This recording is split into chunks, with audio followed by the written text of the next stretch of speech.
meetings being live streamed. Okay, got it. Yeah, are those things going to be completed, or are they necessary to be completed? I'll defer to staff. No, they are in the general industrial zone. Oh, sorry. They're located in the general industrial zone, which is a use by right. We did run this by a planner painter who signed off on their documents. So, and this was already an established business prior to them wanting to move in.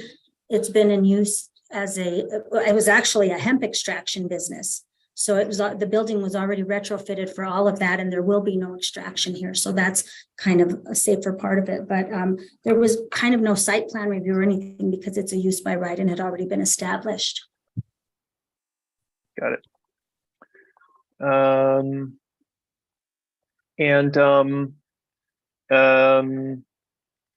Traffic.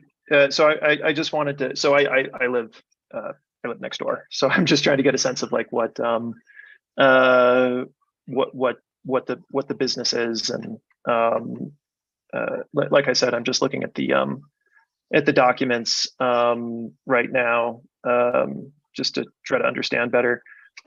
So about how many employees will be working there? So I'm just gonna stop this right here. Just, Mr. Beer, I understand your concern with the application, but the purpose of a public hearing is not to question staff. It's really to present your own evidence, either for or against the application. Okay. So we've been generous in answering those questions, but I mean, the purpose of what we're doing right now, though, is to say why you are in favor or not in favor of the application. Provide your own evidence. I think staff's being pretty generous in answering your questions, but you only have 3 minutes, and that's really the purpose of this time period. So I would encourage you, if you have questions, either that you follow up with staff afterwards, probably, and ask these questions, or in the future, ask beforehand. That's the process we typically employ. Oh, I see. When you say follow up with staff, you mean board of trustees, town board of trustees? Oh no, you mean the business staff, the business. The staff of the town. So I'm gonna have to figure out the time that is here, but you can pop by town hall and talk to staff, or you can find staff email. It's town staff, not the applicant. And staff will, as town hall, will answer your questions. The town clerk is. Yes, Dolores Vasquez, the town clerk, answer your questions. Okay, all right. Well, thank you for your time. Thank you. Would anyone else like to speak at the public hearing tonight? Hi, I had a question. My camera's turning on. My name's Alexa. I'm at 1045 Fifth Avenue, just down the street as well. And I was just curious, I don't know if this is appropriate place to ask, but I was just curious if there's going to just be using the extract of the plant only, or if there's going to be any plant processing at this facility. There will not be any plant processing at this facility or extracting. So it'll just be using the tinctures essentially? Mixing tinctures. Assembly. Yeah. Okay, thank you. Okay, anybody else? Ms. Harden wanted to speak. Please. And I'm Jenna Harden. You want to turn the mic on? Jenna, I'm Jenna Harden at 1053 Fifth Avenue, and yes, we're right across the street. And it is kind of an unusual situation because, and I don't know that it's normal to have a general industry zoning right across the street from single family residences. So it's kind of unique. It's a funny little pocket there. But actually I called staff when I saw the sign, and staff told me that this was the time to come and ask questions. And so that's why I'm here, and I think that's why Mr. Beard is here, and in response to having been told that this was the time to come.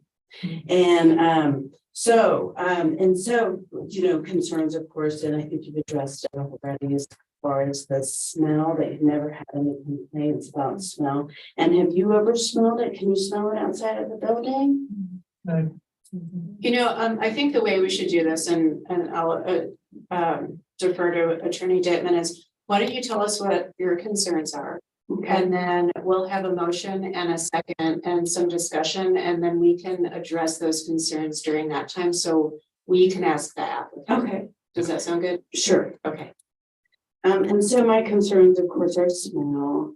And then also lighting, whether there's extra intense, I don't know whether there's intense lighting for security for marijuana businesses. And if there is, it would be really great if the lighting was facing down instead of into the sky. And then, of course, then is security an issue in Boulder? Do they have, is any intensive security required? And,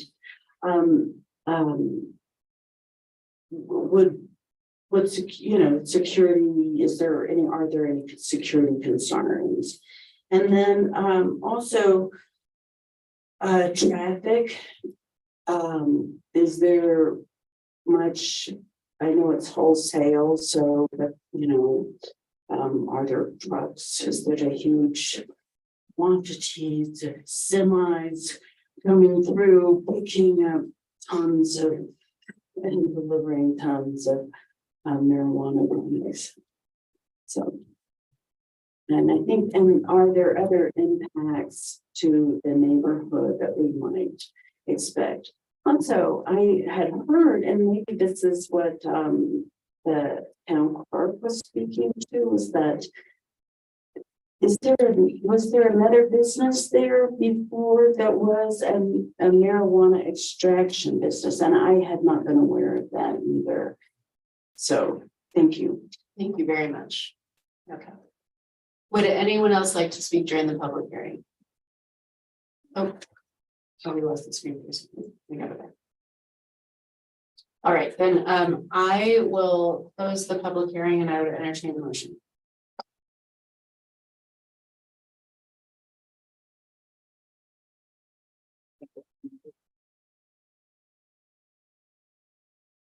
I move to approve ordinance 1142 and ordinance at the time of Hines, Colorado approving. Oh, sorry, I'm reading the wrong one.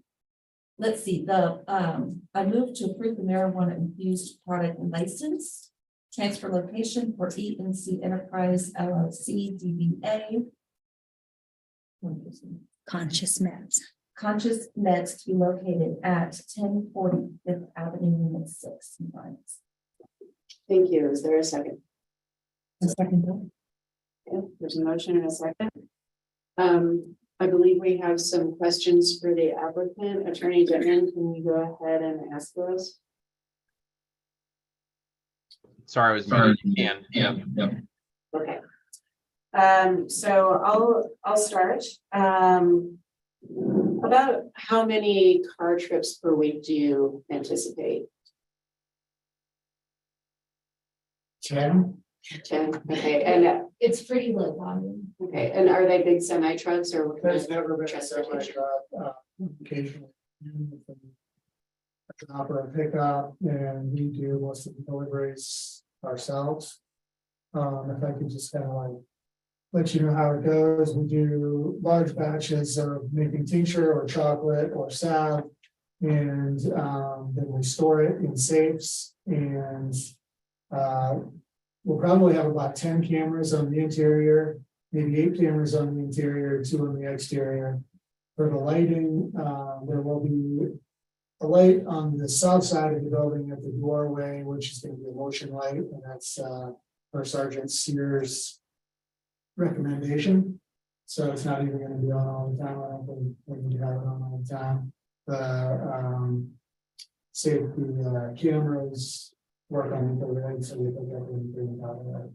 I think as far as your concerns with odor, if you've been living there for a while and you didn't notice that Lacuna was extracting out for the last 9 years, a large volume, I mean, real truckloads probably, then you're not going to smell anything. We don't do any extraction work.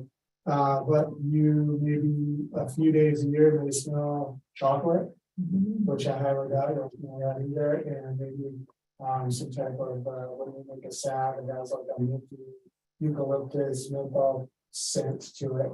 And that would maybe stick around for 2 days at the most if you're in the building.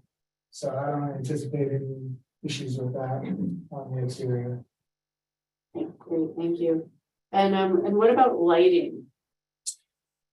As far as lighting in the building, there's exterior lighting. Exterior, there's just gonna be one light at the front door, which is like a night light that already exists, but it'll probably, I'll put one up that's as I said before, per Sergeant Sears' request or recommendation to put up a motion light to curb any type of activity and various activity. Okay. And then are there any other impacts to the neighbors that you can think of? No, I can't think of any issues anything that would be different from what's existed there previously. And as far as traffic goes, Gateway has how many cars in and out of there a day, and we probably won't even visit the site more than 3 or 4 times a week. And we have one other employee who's part-time, so that won't change. Thank you. Any other questions, comments?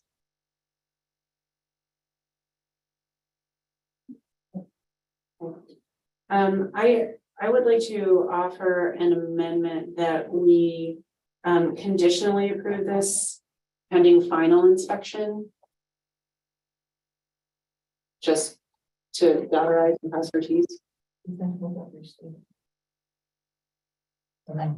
I don't think so. I mean, we don't need the approval until we actually move.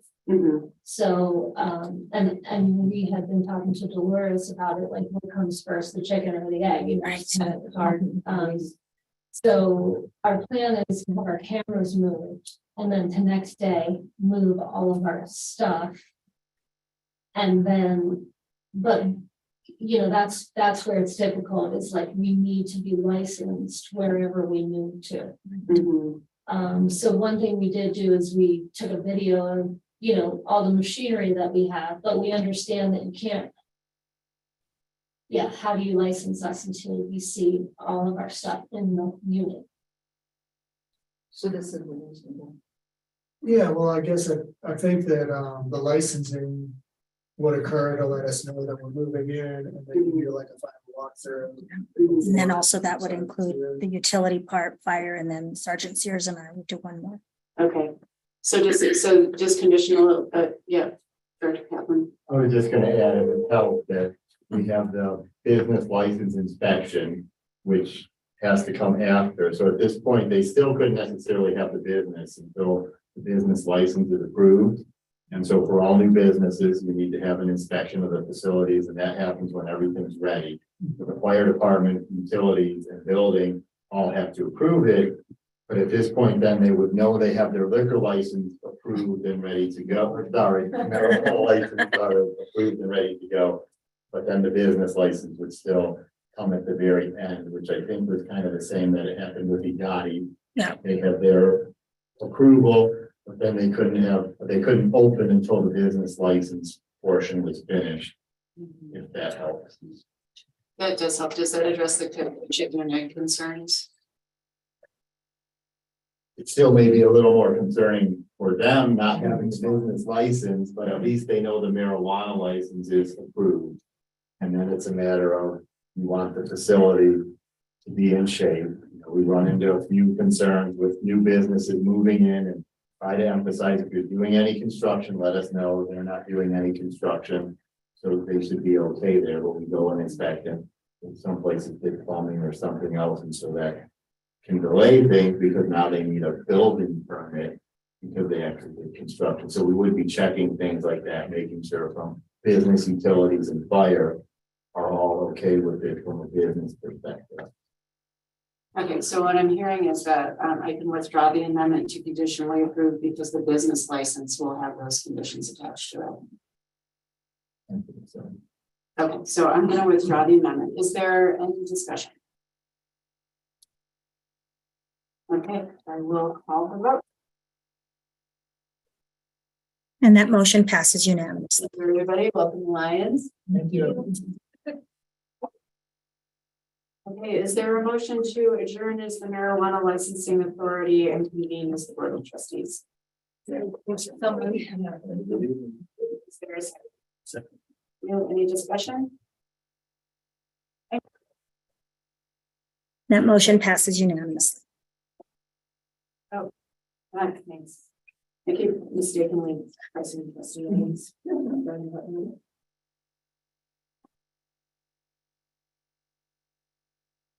All right, moving on to ordinances and public hearings. Tonight, we have the second reading and public hearing of ordinance 1142 and ordinance of the town of Lyons, Colorado, approving an increase in the marijuana sales tax to 5%.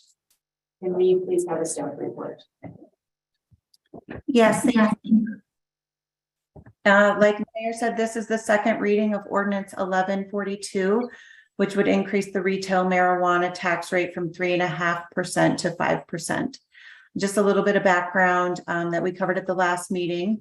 The Board of Trustees previously requested staff provide a comparison of the town's rate with other local municipalities. The comparison was provided and the board instructed staff to draft an ordinance to increase the rate from 3.5% to 5%, and also to contact the 3 local dispensaries for their comments. 2 business did respond and were not in favor of the tax increase. We did include those responses in the board packet tonight so that you could read those. Just a reminder, the Board of Trustees has the authority to increase this rate up to 10% without voter approval. And this was language that was approved in the original ballot. That was language that was approved. And also, as a side note, that's estimated that this increase could bring approximately $45,000 to $55,000 in additional revenue to the general fund. And with that, I'll open it up for any questions. Thank you, Dr. Eiston. Are there any questions for Dr. Eiston? Yes. I know that we're just now really getting into the last couple of months of seeing what kind of taxes we are receiving from the 3 businesses currently. But have we really looked at the numbers in terms of what we're seeing from them all being in business? Comparing it to, if we were to increase this and it could potentially put a business out of business for some reason. I have some other stuff I'm going to say later, but have we done that cross analysis in terms of, if it were to put somebody over the edge and they had to leave town and we were back down to 2 businesses, are we gaining? Are we, What's the net gain? Yes, thank you.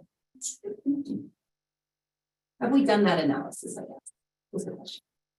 I think it's hard to say. I will say we definitely have seen an increase in the revenues from the 3rd business.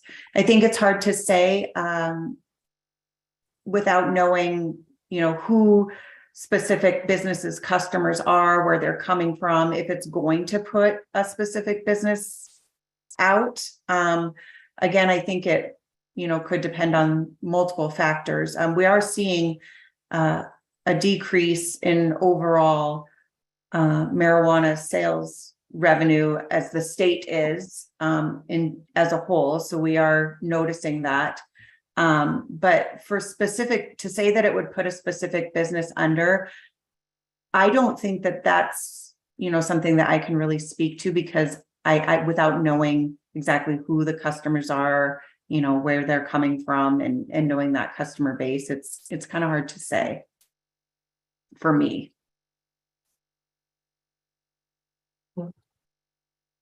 Other questions?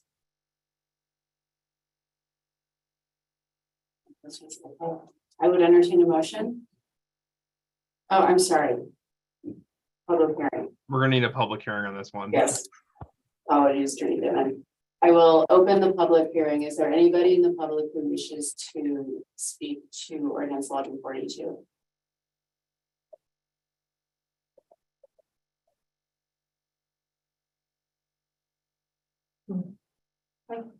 Don't see anybody, so I will close the public hearing and entertain a motion. I move to approve ordinance 1142 on second reading. Thank you. Is there a second? Second. You? And discussion.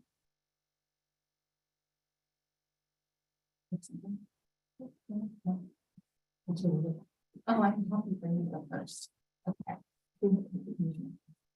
I'm sorry. The audience is letting me know that it's working much better than the other nights. Okay.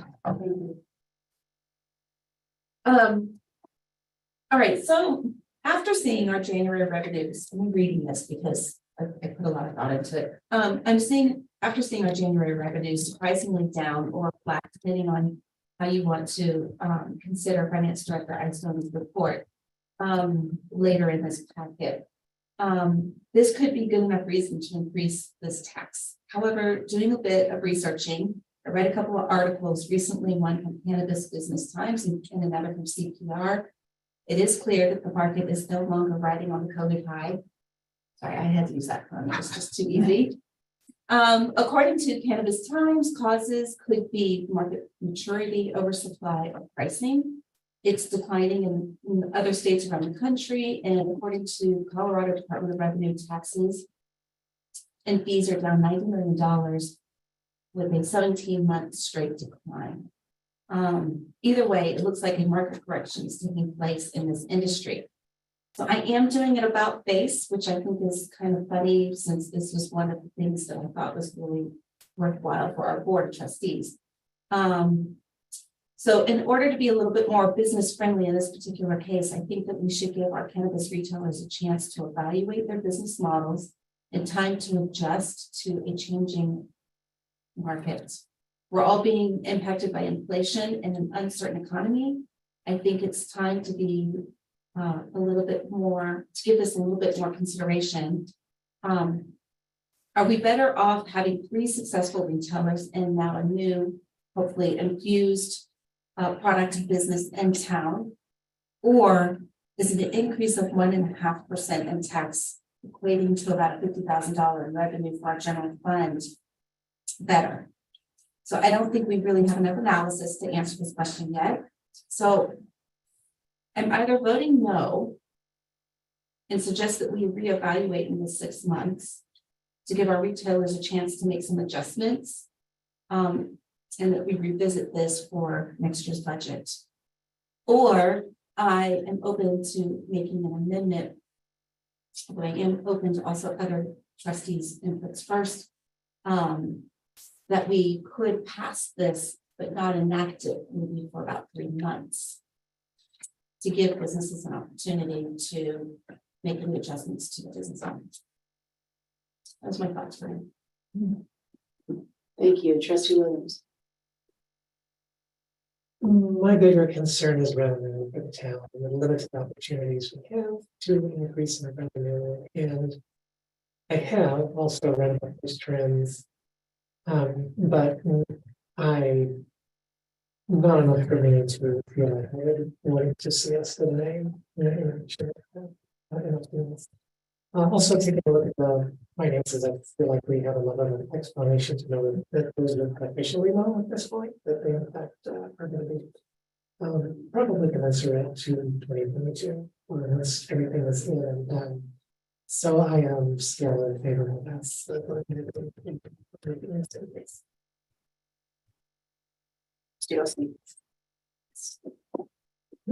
So not saying I'm in favor of the increase, I'm okay with postponing it.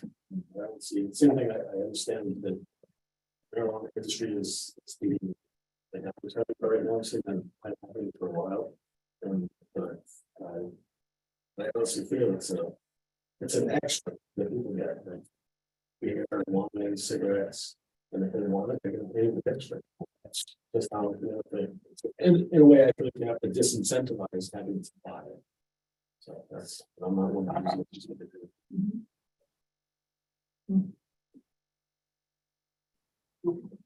And, you know, I'm of two minds on this, because I agree that revenue for the town is, incredibly important. And I also philosophically, knowing that this board asked staff to research this and bring this forward.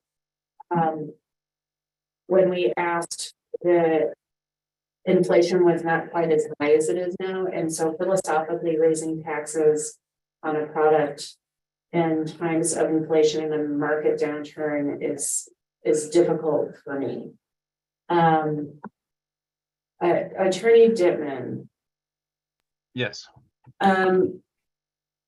So we passed this on first reading, this is the second reading. If we wanted to delay second reading for a number of months, could we do that? You could, as long as the date's certain. Mhm. A little unorthodox, but there's nothing prohibiting you from doing that. And if we, so this is March, April, May. Can the record show that Trustee Gilman, we're in discussion on the second reading of the marijuana tax? Should Trustee Gilman weigh in at this point, since he didn't hear the beginning of the conversation? If he wishes to, it's up to him. My desire is to raise it to 5. Okay. My desire is to raise it to 5%. Trustee Williams. My concern, if I were to put it off for time period, is that we're coming into peak season. And I do understand, I read the concerns of the owners. I do understand that we've got a business right outside of town. And yet we have the town borders that we have the businesses that we have. And I feel like losing that potential prime time, particularly at least going into the early part of the season. We've got 35,000 vehicles going each way in town on a weekend. This to me feels like prime time for us to be able to increase it. It's not much, but I've watched this over the last few weeks, looking at how anyway that we can help leaf out if they're moving in a new building and realizing just our limitations on. So I do understand that it would be counterproductive if they could not make it go. But it's not bread and milk that we're talking about here. It's a pleasure product.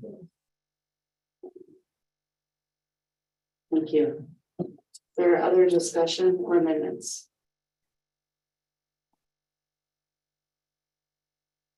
Okay. I will call for the vote then.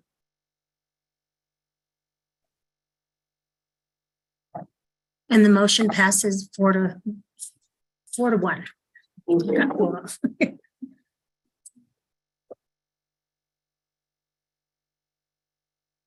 Okay.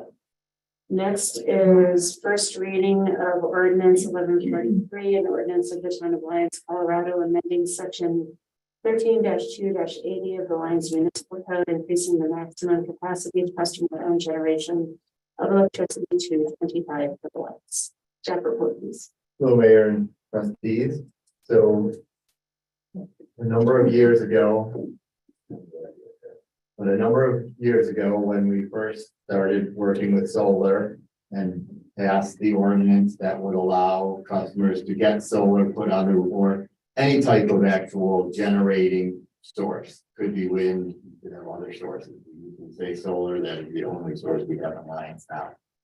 It was originally developed into the agreement that residential would be allowed up to 10 kilowatts of electricity to be produced. That would be the maximum production of the nameplate capacity for whatever they were using to generate electricity. For commercial, it was set at 25 kilowatts. I'm not sure, the exact reasoning. I hadn't found going back through how that was developed with the 10 and the 25. And you know, the 25 kilowatts, our agreement with me, the Municipal Energy Agency of Nebraska, does say that any production by an individual source over 25 kilowatts will have to have some additional metering. So when the contract that customers will sign was developed, it was put in there to have 10 or 25. And if you wanted more, you would have to come to staff to actually get that approval, so that we could go back out and explain to them, in particular with the 25 kilowatts, some of these additional requirements. Over the years, the Utility and Engineering Board has accepted or thought that 10 kilowatts was a good idea to keep, because there were concerns about, it gets a little bit in depth, but about the actual amount of money that can be subsidized for those with solar by those who don't have solar. So a year ago, it was passed, 2 years ago, maybe it was passed that solar would be reimbursed. I should say any type of generation, any electrical generation would be reimbursed by the town to the customer at the same rate we can go out and buy green energy for. So now that that is out there, if somebody wants to increase how much solar or how much generation they have, they're going to be getting the same rate we can go out and pay. And therefore, the rest of those who don't have that are not going to be subsidizing by paying them almost 3 times what we're paying to somebody else. So there was no loss that would be seen by increasing this rate to 25 kilowatts. It has been a desire. I'm sorry, I didn't put it in here. I could have worked through the comp plan with the increase in solar, that we want to have more solar out there. We want to have more renewable. So this would potentially allow those who want to have more renewable to put in more renewable. We do have this solar co-op that was talked about at the last meeting coming online that will potentially allow some customers to get solar at a slightly reduced rate because of economies of scale of all going in together. So it appeared to be an appropriate time to try to raise that maximum allowable generation to 25 kilowatts for residential, which is the same as it currently is for commercial, and which is the point at which we have concerns with our electric provider. Thank you for that report. Questions for Director Kaplan?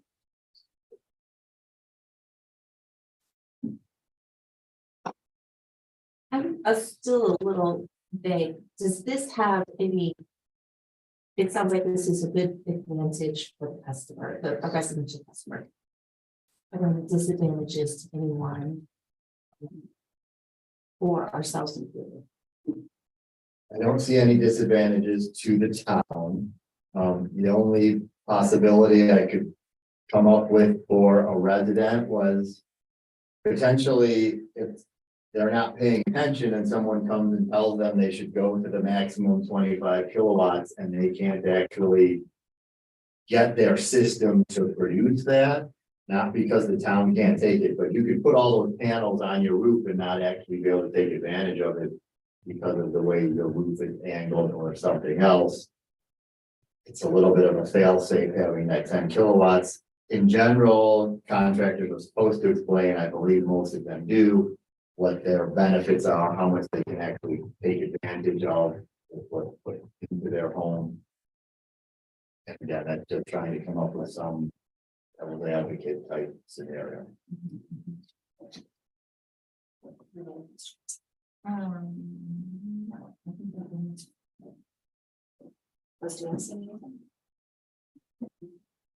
So Aaron, I asked this in an email, but other folks may be curious too. How many people have come to the town asking for more than 10? One, in that they came during some confusion and actually a residential. I haven't seen The commercial came and asked for even more than 25. I didn't put that in, I didn't think about that. That was the library. After explaining what they might have to go through, they went back over the numbers and thought that 25 was sufficient. Would be more than they, I shouldn't say what it did, but they thought 25 was sufficient. So we had one residential that wanted more than 10 kilowatts and was actually installed, and so we would have to go back and discuss that with them. If the rate wasn't raised. But that's the only one I've known, and again, it's the idea that not going up to 25, but anything over 10 would need a limit greater than 10. So if somebody came and wanted even 11 or 12, you would have to set a limit somewhere about 10, 25. Again, has the mean reason to set it at 25. If there are no other questions, I would entertain the motion. I move to approve ordinance 1142, first reading and the public hearing. Thank you. Is there a second? Thank you. We have a motion and a second. Any discussion? I'll just say the more solar, the better. I just was gonna say, I have a feeling this is looking like it's gonna pass and I'm for it as well. But I would like that perhaps, will there be some sort of an education program or opportunity for residents who do have solar, that they might learn that they have an opportunity to increase to 25? Are we doing any reach in that way, or can we do that? We haven't, again, a lot of them are at 3 or 4. Currently, there's not a whole lot of places that may be able to go above 10. Maybe along with the solar co-op, we can try to figure that out. Other comments? Question. So 10 kilowatts, is that how much it produces per day, or what is that amount? So the nameplate capacity is how much it can produce at any one time. So the most that it can put out is 10 kilowatts. And that would go instantaneous. So then you switch to kilowatt hours, which is what we really measure electricity in. And so you have 25 kilowatt hours. Our bills are in kilowatt hours. I don't have all the specific mathematical computation there to switch kilowatts to kilowatt hours, but you could then have a maximum of 25 kilowatts running for an hour. Normal time for me. You could have 25 kilowatts being produced from your system all day long. That's the maximum that your system could put out. Again, it's solar, it's going to be the maximum that your system could put out with the most amount of sun coming down. So a lot of it's going to depend on the angle of somebody's roof. Most systems are not producing at the maximum level. That's just the maximum. They have the peak moment of the day when you get the sun at the very right angle with all your on the right day, your system could hit that 25. And then throughout the day, then throughout the season, the sun is further down here, so it's going to shrink.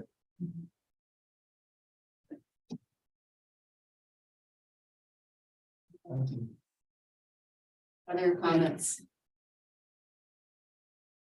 Okay, I'll call for a vote then.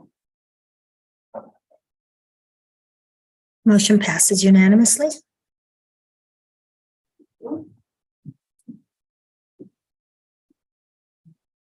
Okay, we will move on to the first reading of ordinance 1144.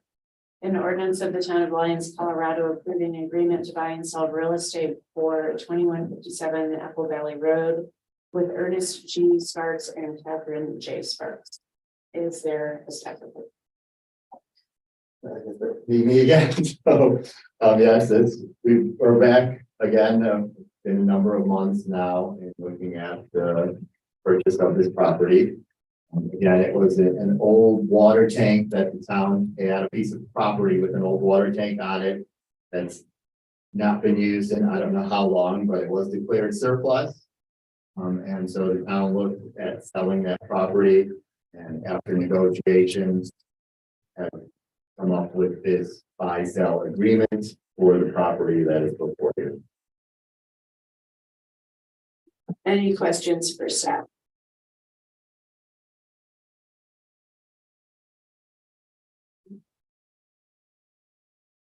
Okay, then I would entertain a motion. Move to approve ordinance 1144 first reading, ordinance in the lines, by locating agreement with the same company that they did in the 57. Thank you. Is there a second? Any discussion? Okay. Mayor Pro Tem has stepped out. We'll call for the vote since we have a quorum. And that motion passes unanimously. Congratulations on step 57. with the cards. Thank you. Looking forward to seeing the vote. Okay, Clerk Vasquez, would you please read the consent agenda into the record? Yes. Okay, item 1 is resolution 2020. What's that? Shut. Is that better? Item 1 is resolution 2023-11, a resolution of the town of Lyons, Colorado, approving the second amendment to the 2021 professional services agreement for installation and maintenance of seasonal landscape services with CoCal Landscape Services Incorporated. Item 2 is resolution 2023-12, a resolution of the town of Lyons, Colorado, approving the first amendment to the 2022 professional services agreement with Denver Metro Security Incorporated for Lyons area parks. Item 3 is resolution 2023-13, a resolution of the town of Lyons, Colorado, approving a temporary construction access easement and grading agreement with Lyons Valley Townhomes LP. Item 4 is resolution 2023-14, a resolution of the town of Lyons, Colorado, modifying the agenda, order, and manner of business of meetings of the town of Lyons Board of Trustees and repealing resolution number 2022-42. Item 5 is resolution 2023-16, a resolution of the town of Lyons, Colorado, approving an access and utility easement agreement with 2157 Apple Valley Road. Item 6 is resolution 2023-17, a resolution of the town of Lyons, Colorado, approving the award of a certified local government CLG grant for a historic context report. Item 7 is resolution 2023-18, a resolution of the town of Lyons, Colorado, authorizing the town to submit an application to FEMA Hazard Mitigation Grant Program, HMGP, for funding for a stormwater improvement, as well as commit to 10% match. Item 8 is resolution 2023-19, a resolution of the town of Lyons, Colorado, authorizing the town to submit an application to FEMA Hazard Mitigation Grant Program, HMGP, for funding for a fire mitigation plan, as well as commit to a 25% match. Item 9 is resolution 2023-20, a resolution of the town of Lyons, Colorado, approving the submission of a FEMA HMGP application for stormwater improvements and mitigation and committing for the required matching funds. Item 10 are the March 6, 2023 Board of Trustees meeting minutes, and item 11 are the March accounts payable.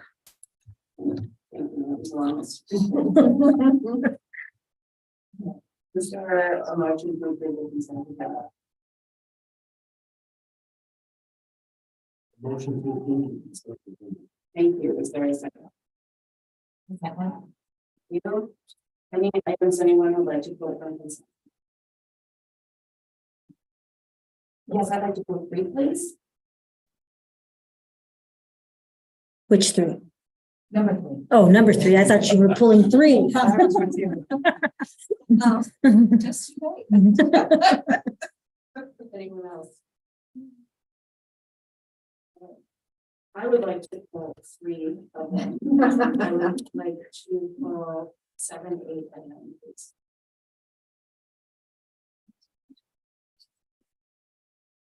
That's resolution 2023-18. Anybody else? Okay, so I will call for a vote on consent with those items. And that motion passes unanimously. Okay. So thank you. I am curious about this and concerns. I would be slope up to 25. I don't have it in front of me at the moment. But I'm curious, how will they be doing that? Is that going to be requiring any blasting? Could it impact the ditch and the stream? And you know, if there is some problem or something there, who's responsible? So and has South Ledge to notify. And then those are those were the most important questions that I had, and then I had a side one too, but it's. So no blasting. Right. So then to the back of the slope, it's send out, I don't know if that got out, I could put it up. The new one, I'm not on. Unless you have what I sent in the email.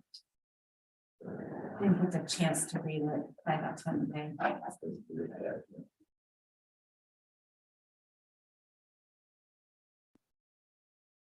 So no blasting, and we will be at least 20, if not 25 feet from the south ledge ditch. We did put into that agreement that they could not come within 20 feet of either side of the south ledge ditch to make sure they were staying out of any of the property concerns of the south ledge ditch.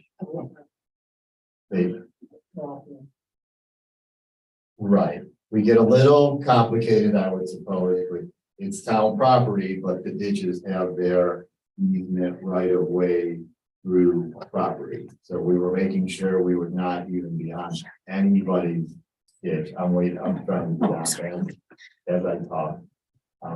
So we were okay on both of those. Again, this was originally they did not expect. So I am volume on our microphone. They did not, Summit Housing did not expect to need to go onto town property at all. They thought their grading plan had a 2-to-1 slope, which is you can go horizontally 2 feet and then you can go vertically 1 foot. So every 2 feet you're going horizontally, you go up or down 1 foot. And so while they were doing the work,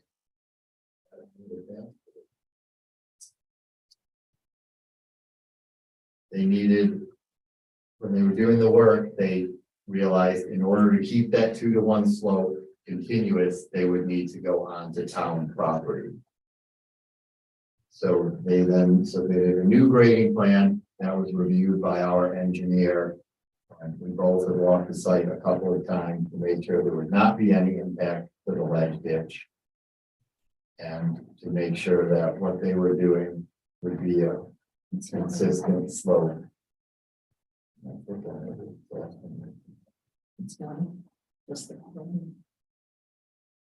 No, it was in an email.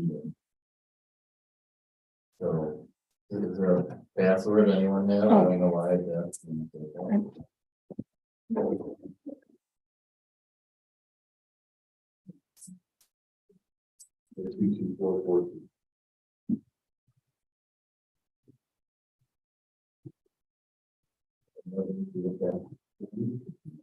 I've had that happen a couple of times, but not.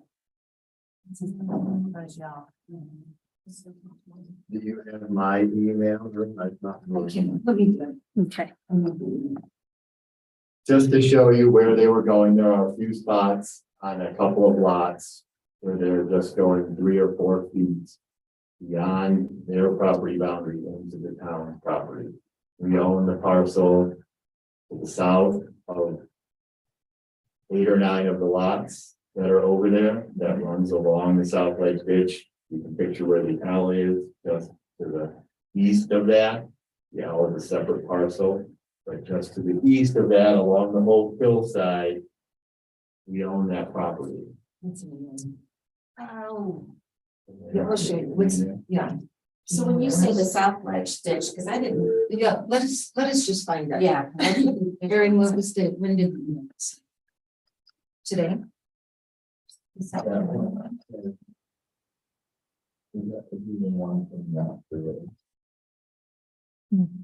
So many. Back to question 809 yesterday. So while Victoria's bring that up, I would like to make a request that when there are items on the agenda that involve maps and having to understand where something is going to happen, I would like to request, if possible, to have kind of a simplified map with an arrow. Because, you know, I'm not well versed in reading and mapping, and so there was a lot of information in the packet, there were a lot of maps, but it was really hard for me to know exactly where we were talking about. So, I just sent it to you. so I think simplification would probably go a long way for those of us who aren't intimately familiar with that.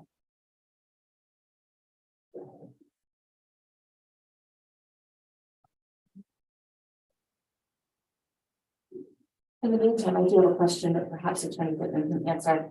So I will admit, despite reading this, my head spins. And so I was wondering, is there anything in here that indemnifies us if they should do something wrong or make a mistake that impacts the ditch or anything else?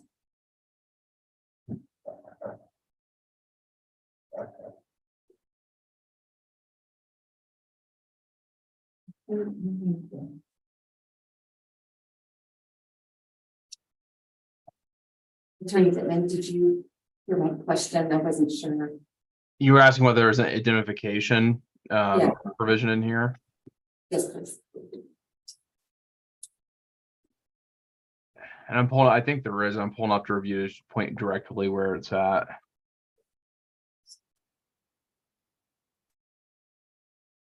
Just have this up, yeah.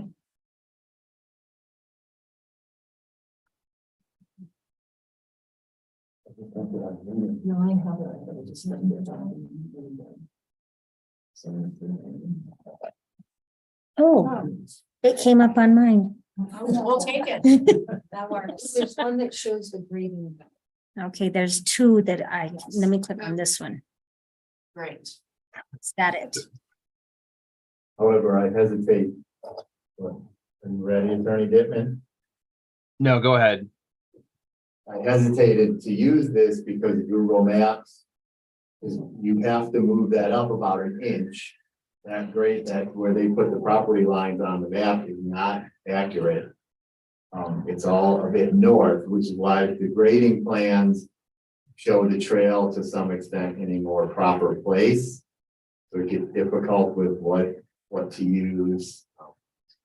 You put this in the packet as it was, but trying to put an exclaimer on there that we have to move it north a bit. So again, they won't be going on the trail as you see there because the property is not, the property lines that's shown on BOCO are not exactly accurate. But without that, I have no way to really get the property lines in there on Google Maps. So what is the red? That's where they're gonna grade. But again, that whole thing is gonna be pushed forward a bit north. Or up, Does not affect the trail. correct. No, it won't be to touch the trail at all. What they're saying. It's more than 25 feet from the ditch. And somebody up there working, you know, try to make sure, but their plans, they're not supposed to be doing that. They should be working from the north side on their property, just grading things back as they need to. How far is that from the ditch? He's saying 25 feet at the one closest area. Most of it is even further from that. I know, it's hard to understand. That's hard because, you know, when you think about where the ditch is and where the trail is. So it's a good bit north of that. Microphone. Please, I'm sorry. Yes. So it's actually a fairly good bit north of what it appears to be here. Yes. like 20 feet north, 18 feet north. Yeah, right, trying to picture what the scale, Yeah, is, I figured an inch could be 20, 50 feet. So Mayor Pro Tem, to answer your question, there is no third party indemnification requirements in the easement. They are required, we preserve all our governmental immunity as part of this agreement. And, we're entitled to reasonable attorney's fees if there's any dispute between the parties that we prevail on. There's not a traditional third party indemnification clause, though. So is that to your satisfaction, like worst case scenario, something happens and it impacted the ditch, that's the construction company is responsible, not town? And we could certainly negotiate to put it in. I mean, we'd have rights under this agreement to essentially get indemnified, but you're right, it's better to have it written in than it would be to, try to, pursue a contract claim essentially prior to getting there. So while I'm not an attorney, I would make a motion that we approve this contingent on Attorney Dittman, including a clause that protects the town. I think for the motion to be effective, I'd want it to be specifically state requiring that Lions Valley Townhomes LP indemnify the town for any third party cause of action. So moved. Well, I think first we We need need to a have a motion. motion in a second. Oh, okay. Oh, a little Be premature. prepared to repeat. No, it's fine. And I mean, if you want to, we'd always table this too and bring it back with that language. 'Cause it's going to have to be redone. I mean, it's already been executed. So It's already been executed on their part. Yep. Okay, so do we then continue it to a date certain? yeah, I mean, it's if there's still, I mean, I would resolve all your other questions you have, it sounds like, based on locations and, there's direction on what sort of maps you want to see. But, if once we've resolved all that, then we could certainly move to table this. Aaron, are they itching to get going on this, or can we wait, a couple weeks? I think, do we have a third week this one? No. Okay. Well, it's April 3rd is the next meeting. So that would probably be okay. They only just got it to us later in the middle of last week. Or if there's something that needs to be added to it. And I'd like to touch base with the Rubens as the main primary ditch shareholder. Since they have had interactions with buying down the townhomes in the past, and just let them know what we're doing in case they see it in the. Okay. Okay, so I would entertain a motion and then I intend to move to continue this to a certain, then I can have a with this. So, My only amendments. I only plan to have a 20 different language. okay, so that'll be in the next. Sorry, I can't hear you guys speaking, but I think of what you're suggesting that we need an amendment before we table it. I think we can just table it and bring it back. It's not like an ordinance needs to be republished or anything. Okay, so do we need a motion in a second and then I suggest to table it? Is that? Yep, that'd be the proper procedure. And you could even start off with a motion to table. You don't have to do a motion, on Okay. the resolution itself. Like to make a motion to table resolution 2023-13 until a date certain, April 3rd. Is there a second? Thank you. Any discussion? Okay, we'll call for the vote. That motion passes unanimously. For everybody. Okay, and then so I will 3 items. 7, 8, and 9, and they all concern grant applications. And the reason that I pulled these items is I believe they deserve board discussion because they are all asking us to encumber funds, and some of the matches are quite significant. So I wanted the board and the public to understand what these grants are for, how much of a match is required, and where town staff can see those matching funds come from should we move forward with these. I'm also curious about the deadlines for all three, so I don't know if we, Attorney Jitman, if we need to take these one at a time, because they kind of all seem like they're in family, or if we can group them together. So I would take them one at a time, but I mean, I think there's gonna be some overlap. So to the extent that's necessary to, speak to all three of them at the same time we can and just quickly move on when we get to, the second and third one. Okay, so let's start with 2023-18, which is an application to FEMA Hazard Mitigation Grant Program for an electric utility undergrounding project that has a 10% match commitment. So my understanding is that this is planning for electric utility undergrounding, or this is the actual undergrounding? Bring it up first, please. Okay. The public setting. Okay, so this particular grant, they call it scoping. So it will do all the work to get plans for the work. So they'll do the environmental clearances, you have to do some utility work, which you have to hop on with, design, know where all the utilities are, environmental clearances, identify permitting, and we have 100% plans. So you're ready to go to construction. So for this one, even though I know what he's talking about, this one and the stormwater is scoping and the fire is planning. Yeah. Thank you for that clarification. So once the project is scoped, then we need to go find the money to actually do the work. And so knowing that can sometimes take some time, about how long is a scope good for? I don't think you can really put a timeline on it. It just really varies. I think, and Aaron might be able to speak to this better, but I think for electric undergrounding, I think that's something that doesn't really change that much. So I think that can last quite a while. And I actually think with the stormwater one as well, but we'll get to that one. But yeah, I think that one we can choke it for a little while, but sometimes it doesn't work out that well. But in this case, I think the electric undergrounding would. And we really shorten scope quite a bit, so it's not that I mean, it's complicated in the sense it's going down Highway 36, but there's not too many of these variables along there that are going to change. And so this is work that we would have to do anyway, where we go underground. Yeah. Okay.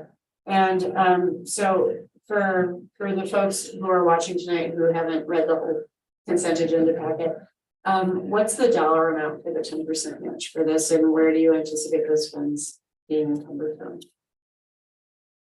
I'll speak to the first part of it. So we estimated about 300,000 for the total project, and so FEMA would put in 90%, so that's 270,000, and then the 10% share would be 30,000. Also, in the cover memo, I did mention that we would be eligible to apply for some available state funding to cover at least 50% of the match. We can ask for the whole thing, but we just have to write a letter of request and explain why we need the match cover through this other funding, state funding that's available, and it's only available for 2 of these grants, but this is one of them that is eligible for that. But no guarantee that we do have an option in. But then I'll let Cassie, Director Kathleen. I'm happy to speak towards the match. So currently in the budget, we have $100,000 in the electric fund to be used towards electric undergrounding. So we could appropriate the dollars from that, which would require no additional budget action. Or the other option is to utilize, the electric fund does have enough fund balance, significant fund balance to utilize that we could, in my opinion, it would be the safest bet just to appropriate those dollars in in a budget amendment this year. And that's my opinion for any of the funds that we want to use fund balance for, that we appropriate those so it kind of does encumber them and kind of keeps a hold of them if you want to think of it that way. So we have that option. And additionally, I'm not quite sure what the board wanted to do with the solar match that we had as well. We have a significant amount that we had put aside for the solar, which I think was like 264,000 that was left over from the 2022 budget that we didn't use as well. So the electric fund definitely has a lot of different options. And the board is, welcome to use any of those. If they wanted to use the 100,000 for all electric undergrounding construction and, appropriate the 30,000 from fund balance, that's definitely an option as well. Thank you very much. And when will this grant be awarded? So the anticipated award will be 6 months to a year from now. So, yeah, we may not get any of these grants, we might get all of them, we don't know, we won't know for 6 months to a year. But they will not review or consider the application without a letter of commitment or other share. So that's why we're asking you. Well, I appreciate the request and information, Director Kaplan. I would just add, you asked how long they are good for sort of a plan. And in that, the original considerations, we're looking at just sort of the planning aspect for the entire town. As you've heard, I've talked about a number of different projects that we get to do. We're tacking on to projects going on to underground where we can. We're trying to have an overall larger plan in place. The difference, the planning, as you might hear or see, is a 25% match by the town for just a simpler plan. So the fire mitigation, right, is going to require a 25% match.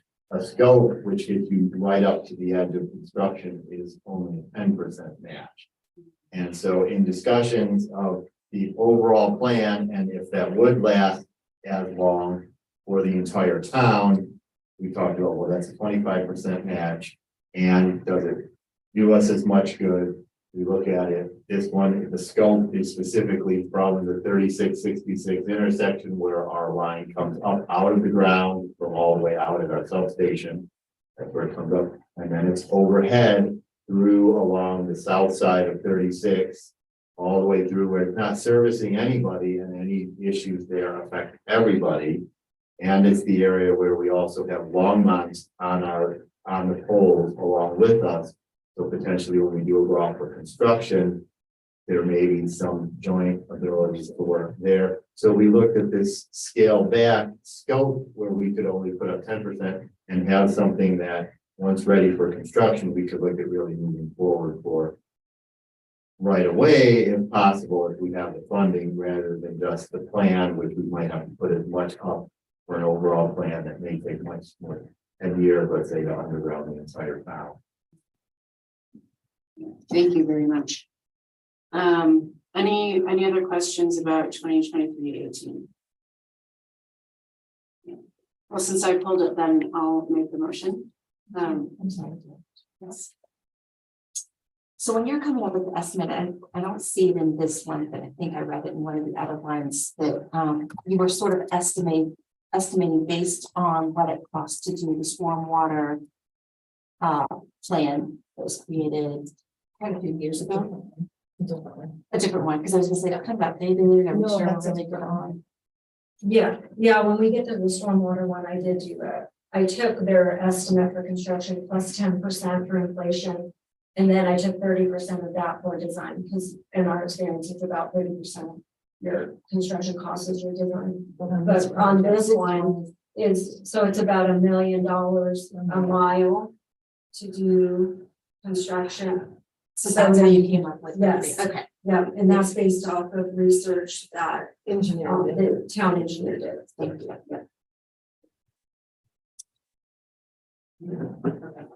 All right, then I would move to approve resolution number 2023-18. Is there a second? Any discussion? And that motion passes unanimously. Thank you, and thank you for your patience, everyone. Now I'd like to talk about resolution 2023-19, which is an application to the FEMA Hazard Mitigation Grant Program for funding a fire mitigation plan, as well as committing to a 25% match. And I pulled this for the same reason. I think it deserves some discussion and some further explanation about exactly what this plan is, what it covers, and how it diverges from the fire mitigation planning and doing that we've talked about so far. Who's gonna take that one? So I'll take it right on the fire mitigation. It was looked at that it was a priority of the board, a priority in the comp plan to do some of the fire mitigation. We've talked about that and come up with planning that we could enact now, basically. In the last year, it was looking at what does the board, the previous board, staff see as the highest priority. And you've heard we've gone out to Lions Fire to ask them what is their priority. There's been some discussion back and forth, some delays on trying to find out that priority. And again, not always thinking the same thing are a priority. So it was the idea to go out once we saw that this funding was out there, hearing in some of Boulder County's discussions, they were very much, I think the ones who sort of got a lot of these grants going, and that they are also looking for wildfire mitigation grant funding. We're talking about a coalition. They ended up not going with the coalition, but we were still discussing that and knowing it as a priority that we could go out to see about funding or something that would look at the entire town and see what priority would be on a large scale, since it's something that we don't have any real previous large scale ideas about. The utilities, we've done funds, we've done plans, and we get them updated. I don't think there's been any wildfire planning other than what we see as the immediate needs. So we thought it worthwhile to look into that. I just wanted to add a little bit to the scope of what we're asking for. So we want to hire a consultant to basically do a risk assessment, and then they would be able to define principal space for us. They can give us suggestions of areas where we can do mitigation. They can help us do a plan of how we can implement mitigation. Also, like education for the community, evacuation plans, those types of things. So we just give us an overall assessment and a plan to move forward and how to do that. And it is required that I give letters of support from other jurisdictions. So I have gotten the fire district, I've gotten from them, the county planning department, their parts of that. So we will work with all the other jurisdictions as part of their plan for this grant, so that we're all aligning on what our plan is. But this is specifically for the town to identify what they can do and move forward. Okay, so with this, the estimate basically, I just based it off of what we paid for the stormwater master plan, which was about 300,000. And then I took the percentages, the 75.5. This is the other grant that is eligible for that state funding, where we can ask for them to cover 100% or 50% of this match. So this one is eligible. So, and as Aaron said, we worked at the county. They were first. We were going to do one large one, and then everybody that basically you should go. So get your own funding for it. It's still going to work together. So. Yeah. So I appreciate knowing that you have reached out to the Lawrenceville Protection District. Any chance we could ask them to help pay for this this help split the 25% of the best. And so, I mean, this is information. I feel like we have been throwing a lot of rules at the wall to see what sticks in terms of where should we be mitigating within our town. Lots of opinions. And I think this will give us really great direction. I'm all for doing this. $75,000 sounds like a lot, but I'm also thinking it's well worth it. I think though that there are other agencies within this that benefit. And I would love to see them also have some skin in the game financially. So that's my hope. I was just thinking what to go for. And then also the St. Ring Watershed Group. Would you reach out to them? The coalition? No, I did not. There was a list that the county gave me that they suggested, and that's why I went with, like I said, I think it was Parks and Open Space. They're planning, Boulder County Planning, Fire District, Sheriff. And I believe there's one more, through the county that we're waiting for a letter. So I just based it off of their recommendation of the jurisdictions that we would need to work with. I think, you know, these applications are already submitted, and so in the letter, commitment letter, I let them know that the town will commit. I haven't submitted the letter yet, but we would commit to the match and would seek other opportunities to assist us with our match. So I can't answer whether we could go to the fire district. I think that's more from Administrator Simonson. There's a couple to speak to, but I mean, we can always ask. But yeah, we can always look for opportunities in the next 6 months or a year while we're waiting for these groups. So I just would love to include them. Also the St. Ring, because they've been doing a lot of grant writing, getting money and experience in this area. So it would be an excellent thing for us to include. I just want to mention it.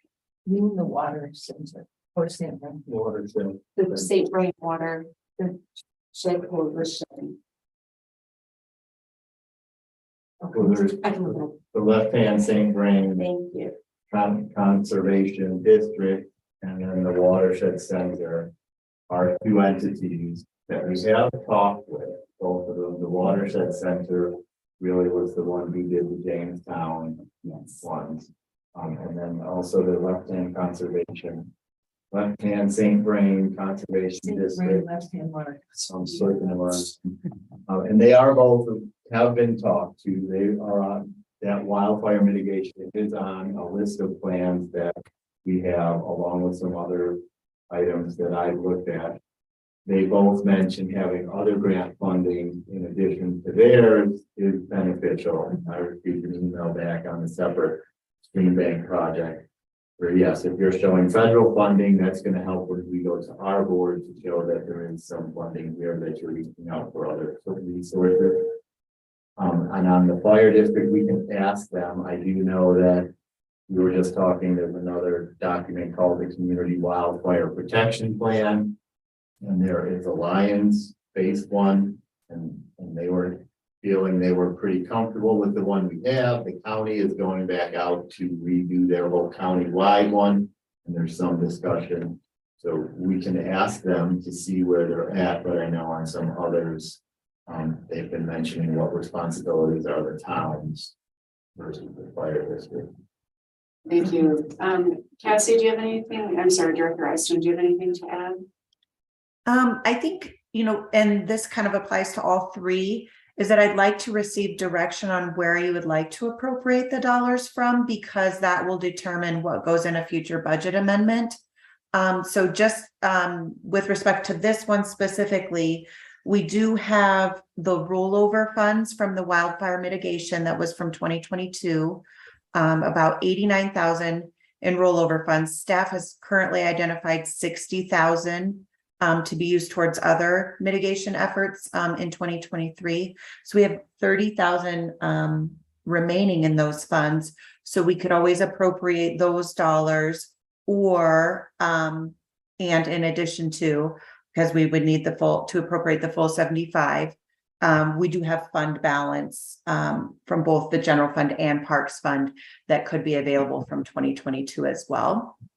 So just something to keep in mind. I don't know if we want to circle back to the other one, but I think it's good for me to get the direction so I know where to appropriate those dollars from.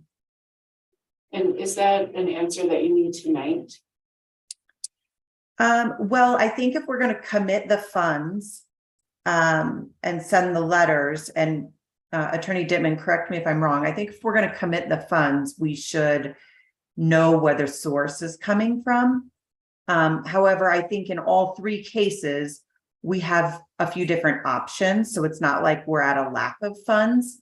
But if we're going to actually appropriate them and hang on to those dollars, it's good to know where the source is coming from, so that it's not, you know, for example, in the wildfire funding, it's not spent already.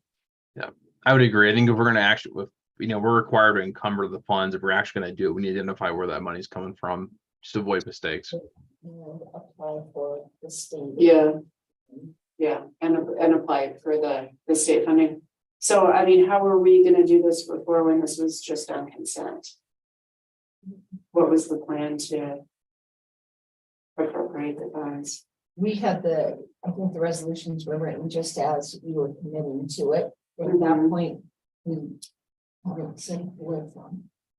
I think in the resolutions, it does Have, some, it doesn't say what. It has some options. But not like. There was an at the last meeting. So I would imagine that we would want to first go to the state funds and see what we can get. And then second tier would be in our partners, and then second tier would be what from the wildfire litigation from 2022. I don't think that works out timing wise. I don't know when we will know if we get the money from this, or are you guys talking about a different state? Or you guys have the state? Yeah. I do not know when they will review and approve the match. So we have to commit now if we want to submit these applications and have them reviewed. And then we can apply and request funding from the state. But if we want to wait for their reply, it might be too late. Yeah.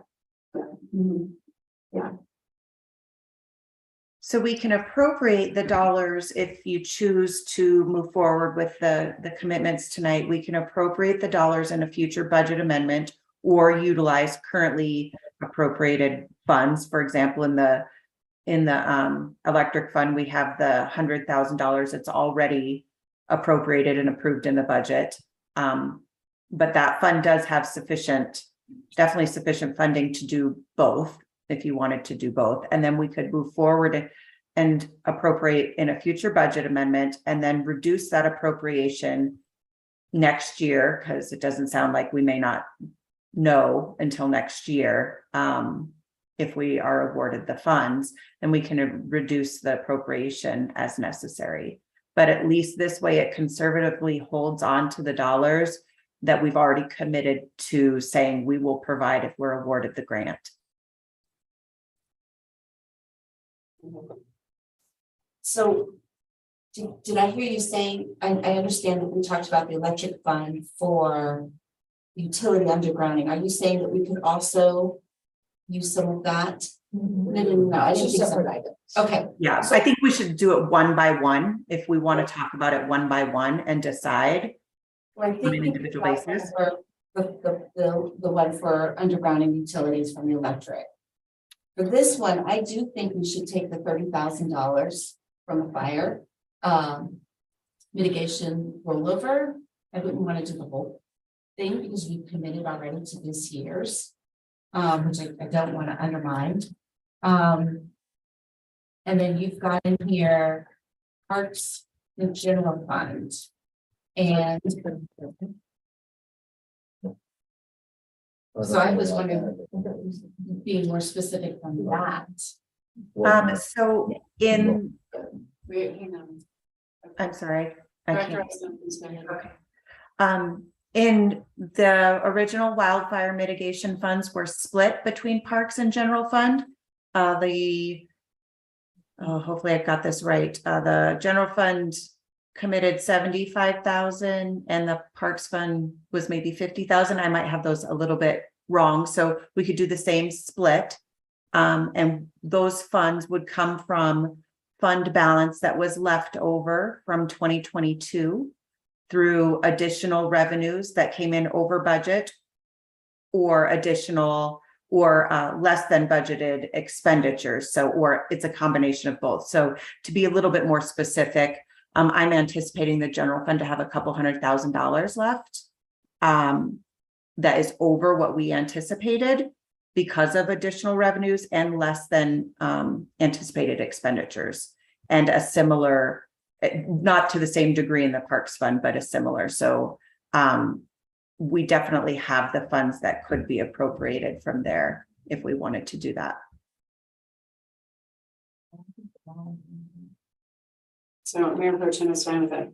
I have one more question. It's a yes or no question. So it'll be good. Is this within town limits only? Yes. Okay. Okay, great. All right. Any other questions? Okay, then I'm going to go ahead and move to approve resolution 2023-19. Is there a second? Second. Thank you. Just a discussion with Dr. Lowe. It didn't go on. That motion passes unanimously. Happens when trustee Edding is absent. Okay. So this, excuse me, this last one is an application for storm water improvement. And committing to a 10% match. So similarly, so this grant application isn't eligible for the assistance. And can you remind us what the 10% match is? I came up with a number. So in the stormwater master plan, they do list out for each, so they have different areas. They have them by letters, ABCD, whatever. And then they had an estimate of what it would cost for construction to do in each of those areas. So I took that construction cost and I times it times 10% of the inflation, because this was done in like 2016, 17. And then I took the 30% that we've been seeing for design and environmental and those type of prices. So that's how I came up with the basically 1 million for design and then the 10%. Okay, and so this would get us through the design process. Yes. Our stormwater projects. Yeah. Which our main projects are. Yeah, second and third avenue is water, or they call it watersheds, but and direct capital is not specific to those, but that's the areas that we're interested in design for. Okay. Right, I would just mention that we had already budgeted 75,000 to do design if we could for Second Avenue. So that was something that was the next step or phase in our stormwater work we were trying to do. And so when this grant came along, it was the idea that we now have the opportunity to potentially take that $75,000 and leverage it for a larger grant. And looking at it, it is an additional 30,000 that would have to be budgeted out of the stormwater for a total of about 105,000 for that match. But that gets us about $1 million worth of design rather than just our $75,000 trying to go out and see what we could get done for design with that. And part of the complication with this grant, as with all of them that I'm now finding, is timing on this, right? We're actually looking at next year. So we're setting aside these funds now because we need to have them. We're not big enough to just set them aside necessarily, but maybe if we're starting now and then next year comes along and we do get it, we can take the funds we have because we're going to set aside new funds next year in next year's budget in a few months from now. And then even you had mentioned the state funding. When I talked to the watersheds, or this one was left hand, they mentioned having the federal funding would help go to get their funding. So there is sometimes probably catch-22 or the chicken and the egg, which funds do you go for first? And I was trying to find out more information myself. Can we apply for multiple? With some other grants I have, I can apply for a grant now, which I want to try to do. And then another one comes along from the Colorado Water Conservancy Board.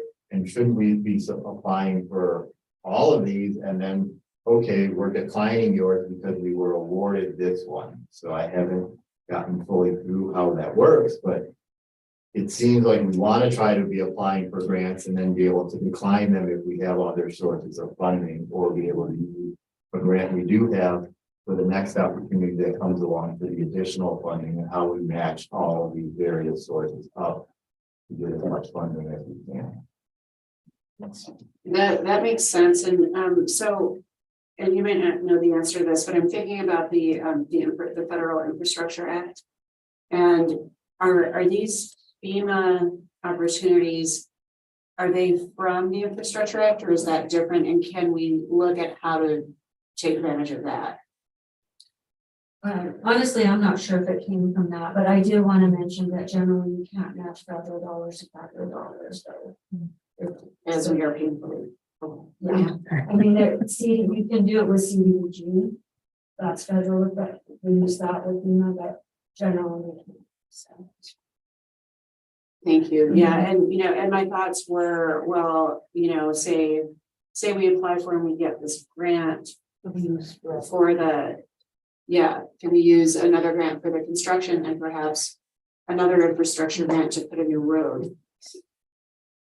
Yeah, we can go on when we're ready for construction, we can go apply for other grants and other funding, federal funding or state or whatever to do the construction. So that we can do that, but the brick that was available, that's closed right now. So we can't do that. And there was an HMA and that one's also closed. So this is what we have left is the HMGP. And this is actually fire mitigation funding. Honestly, yeah, they allowed us because it is mitigation. So, and also Marshall fire applications will get as well. But I think they really like the stormwater one because it's still mitigation and it has a good plan behind it. So, it has a chance. Okay. Yeah. Are there other questions? Yep, I'm still unclear as to, so it says East Second Avenue, no watershed, but we're really talking about Second Avenue north of 36, right? We're not talking about Second Avenue Bridge and that side of town. I really want to make sure about watershed. Yeah, yes, yeah, I'd like to clarify. The initial, we had budgeted $75,000 for the design of the Second Avenue. If we spend an additional 30, it will expand it. Yeah. It would expand it for not only the Second Avenue watershed, but also the one that comes down Third and between Fourth and Fifth. We will get all that scoped, which is the first step before the construction. So that's really, and there was the What time? 47. It's a nice map, but we'll show you the different watersheds that we're found. And this would then leverage a $30,000 contribution would leverage all of them. Okay.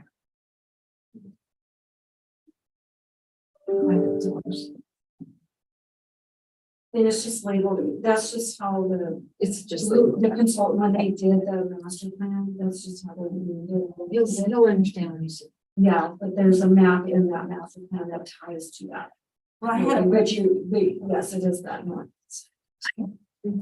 I don't have it from Mary. I take your word for it. No, it'd be nice for everyone to see it. Okay. Most people think there's just one watershed coming through town, and that is not at all accurate. There's several different areas that it Okay, thank you. comes down. I can't even. Can you back it up at all?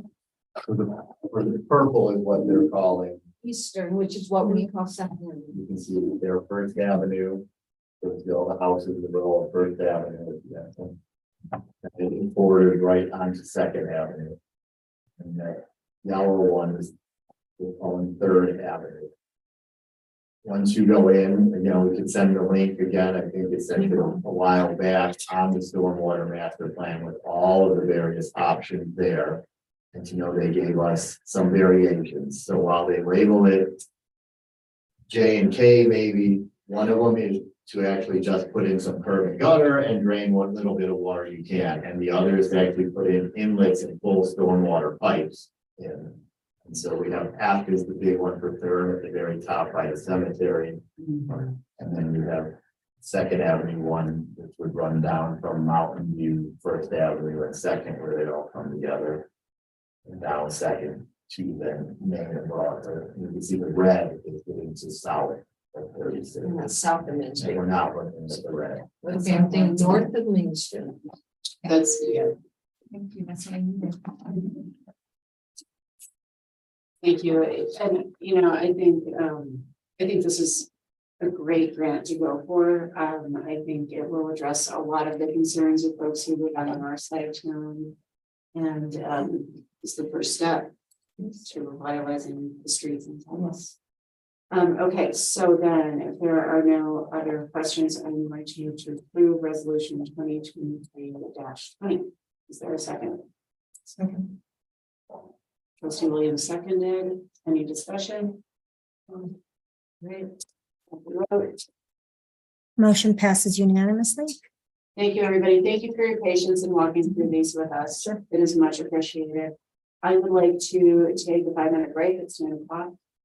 And we will reconvene. Sorry, Mr. Gardner. We'll have you come.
So boards and commissions, I would like to appoint Linda Cohn to the Housing and Human Services Commission. And then we have an update from the very patient economic. Hi, everybody. Paul Dreyer. I serve as the chair with the Economic Vitality Commission. Totally my privilege to be patient and really grateful for the invitation to come spend some time with y'all. I also appreciate and recognize the length of your agenda, so I will be brief. I wanted to share 5 just headline updates to summarize our work. But before, and then also just after those updates, just some closing thoughts, and then I'll see what questions y'all have. But before get to those 5 headline updates, just in case you haven't like just reread the charter of the EDC, I thought I'd build just a little context here that written into the charter for the EDC, there are 13 key responsibilities, and to set the context for our 5 headlines, I just wanted to read some of the words quoted from our charter, just from 3 of those responsibilities. So one of them says, promote a business-friendly environment that encourages the retention of locally owned businesses and growth of new businesses consistent with the comprehensive plan and Lion's primary planning area plans. Establish practical guidelines for the formation of public-private partnerships. And collaborate with organizations, individuals, and public and private entities to attract visitors to town. So I wanted to read just parts of those 3 responsibilities, again, to just set context of why these next 5 things are things that we are concentrating right now, largely at the direction of you all from the board, but other conversations that have been continuing with the commission. So these are the 5 headline updates that I'll share in no particular order of importance. Thing 1, enhanced partnership with the Chamber of Commerce. Thing 2, discussions about better wayfinding in the town. We've had a lot of conversations on wayfinding, so that includes signage, sidewalks, speed of vehicles through town, and much more. And part of those discussions also include work with our state partners. So that's the Main Street program and also Colorado Board of Colorado Tourism organization, which we'll know soon, I think next week, whether we're getting an $18,000 grant specifically for wayfinding. So lots of discussions around wayfinding. Thing number 3 is just continued conversations and building into action items just around the continued seasonality and challenges of winter months for our local and incoming businesses. Thing number 4 is continued partnership and conversations with 2 developments. One, the Moss Rock development, and 2, the Generator development folks. Moss Rock, obviously, with the new downtown hotel project, and the Generator folks, both conversations around continued Eastern Corridor development and also 402 Main Street support.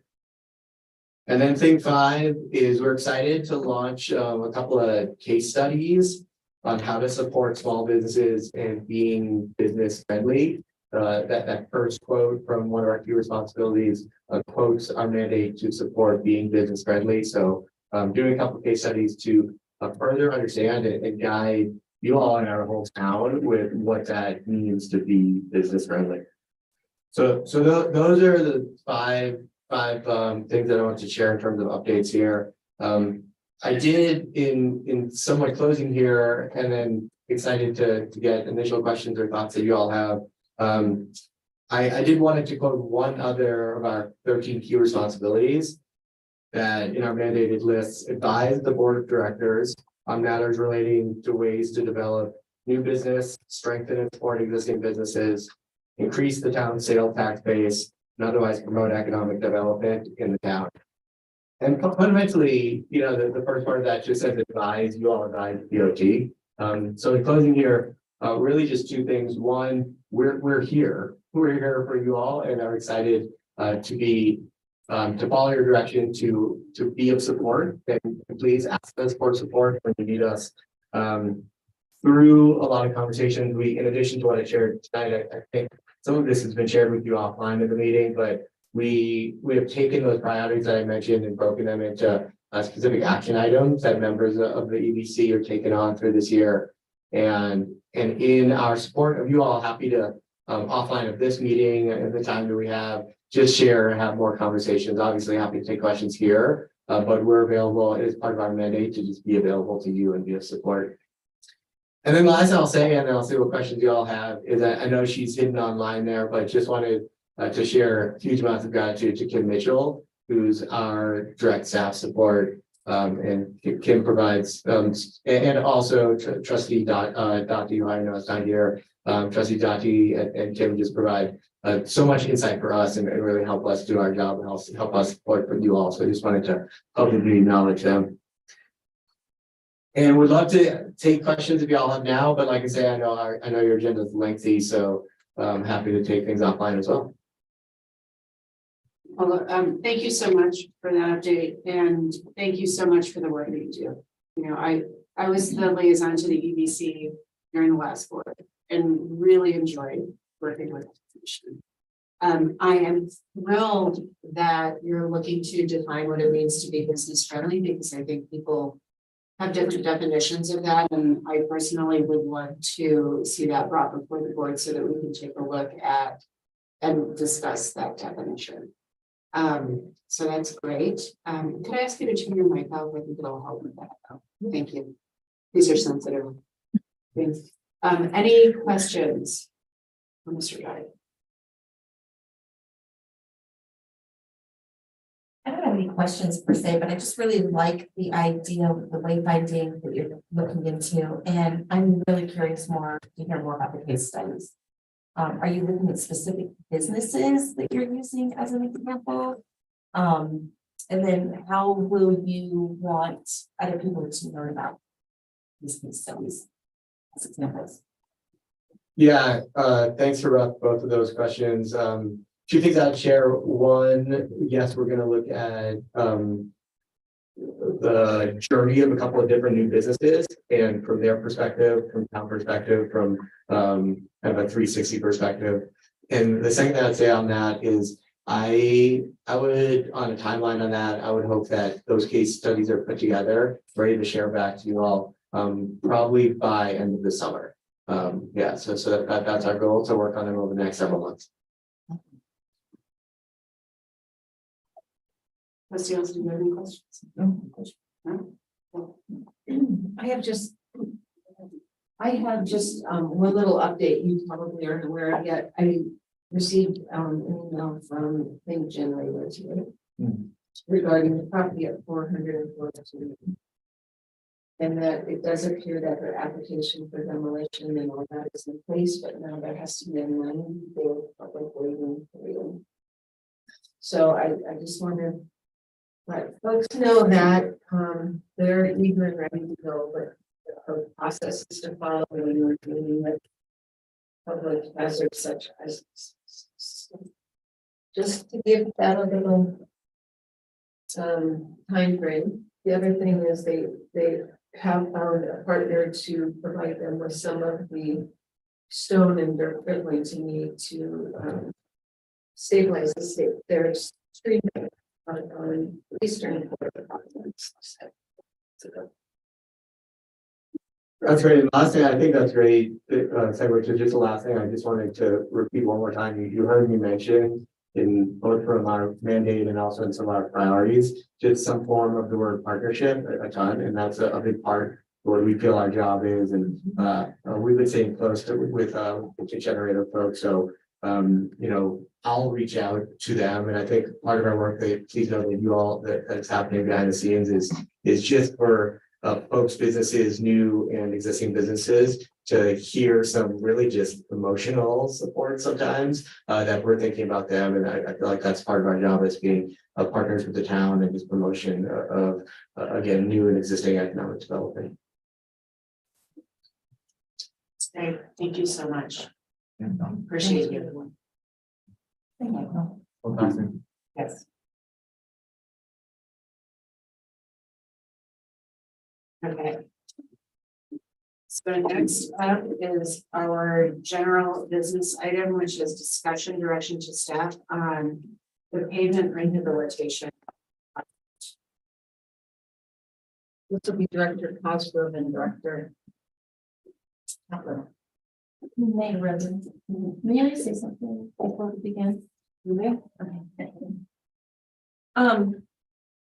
I have something that I've written that I'd like to respond to some of the emails that we have gotten in regards. And to some of the emails that we have gotten in regards to this project. From former trustees. So this is addressed to some of our former trustees. I want to thank you for your service that you've given the town. I have often been open and appreciative of your perspectives, even when we disagree. However, when I receive an email that castigates town staff or other board members, all credibility and integrity is lost. As you will know, nothing about government is stagnant. As things always change, staff is doing their job correctly when they bring new ideas forward for us to consider. Even if we disagree, they're doing their due diligence.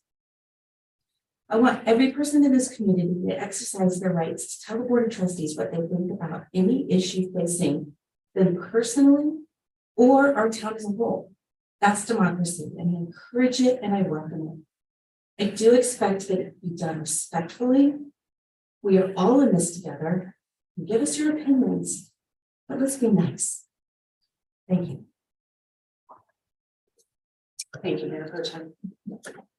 Okay, so Director Cosgrove is going to begin, is that right? Or Aaron, you can check you on. Yeah, Mayor, trustees, I think a lot of the memo in working with them and put together on there, unless you wanted to take the lead, Dave. No, that's fine. You go ahead and start. I'm happy to jump in. We work together on the memo, so please go ahead. And so a lot of this was coming back to the board with the invitation for bid that we did bring last May.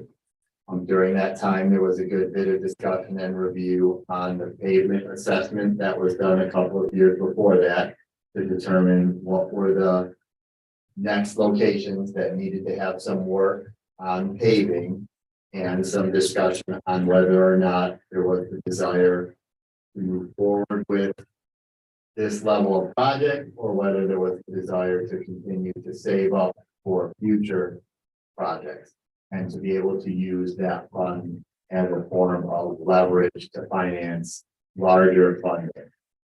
I let Director Eystone is still on. She could talk at some point if you wanted on the idea of leverage and what the benefits or detractions might be. We're trying to save up to do that leverage. And last spring, staff took it to be that we were to at least go out to bid. There was some discussion on coming back, which we did then do in October on this project. 90% of it is still the same project. We did have manhole work that was done just to get that done because the sewer fund could do that.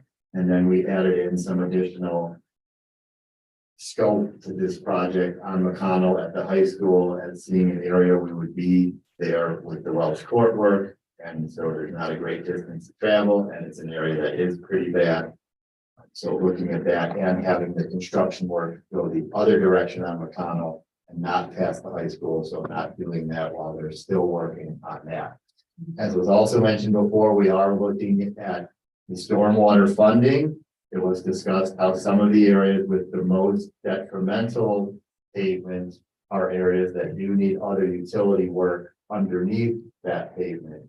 And so that may be part of what's brought this on, not getting those areas done. The fact that it does require even larger scale, looking at some of those stormwater numbers that in total 13 million for all of the stormwater, but even just the numbers we had for what we're gonna attribute to second and third.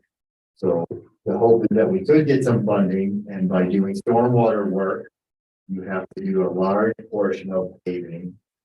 So with Long's Peak, we did water and sewer, and that covered the paving because it had to be redone. And so you have other sources of some of the funding to help cover that in addition to just the pavement fund. So based on the memo that our contract engineer at the time, Consor with Chris did, I did pull that back up. We could regenerate that. That was another 8 or 9 pages to try to add to the current memo that you all did have last spring. So not knowing where to balance how much more you did want, but we couldn't go back over that. But that goes into detail on how these specific areas were assessed based on areas that had other work that needed to be done. They may be more damaged, but they needed to be done. And so there was some the funding set aside, and that these areas then became second. They're still pretty destroyed. They can't be fixed or they can't be preserved with just patching and paving. They do need us to still mill off the top level of asphalt and put on a new level of asphalt. They are not the full depth reclamation, which is talked about, which is where even the underlying subsurface is bad and you have to tear up the asphalt and tear up the subsurface and really do an even larger scale project. Those areas really do occur where we need to have this underlying utility work. Director Cosgrove, is there anything you'd like to add? Yeah, I think, you know, the memo that we excluded probably would have been helpful. So our apologies for not including that as well with this information. But it really is that balance of a best first approach. The streets that were identified last year that we went out for bid are those streets that do need this work now in order to preserve them without having to do that full rehabilitation. And so it's really trying to make that decision of, you know, how do we maintain our streets that need this work according to going out to bid.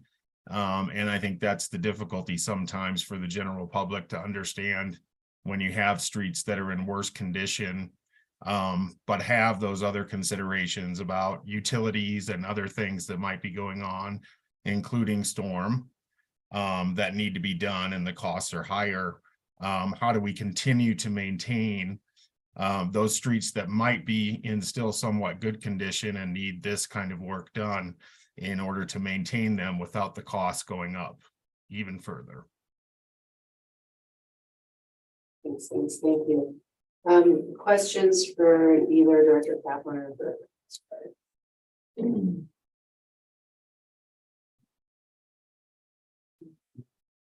I have a question. So the paving that we're talking about going out to bid for, and just to be clear, we're talking about going out to bid. We're not awarding the bids. We're talking about getting the cost estimates. How long will those last, do you think? So say we you know, repave Eagle Canyon, how many years will we get out of that repaving? Justin?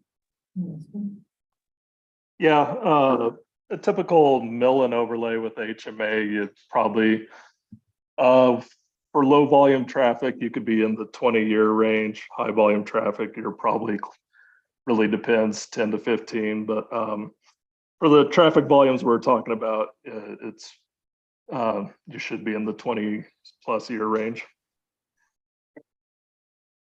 That's great to know. Okay, so what you're looking for from us is approval to go out to bid. Please. Right. Okay. So who has thoughts? Okay. So I remember from last time that this came up and we went out to bid before. The reason that those streets were picked was so we wouldn't have to redo the entire streets. So that even though the other area is in worse condition, we have to redo everything, bring it down to their dirt, I guess. Is that correct? Sort of rebuild versus just a mill and overlay of what's that.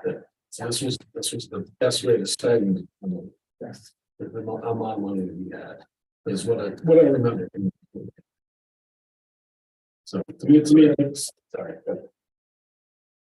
Okay. And to me, it makes sense to go out to bid and we can decide.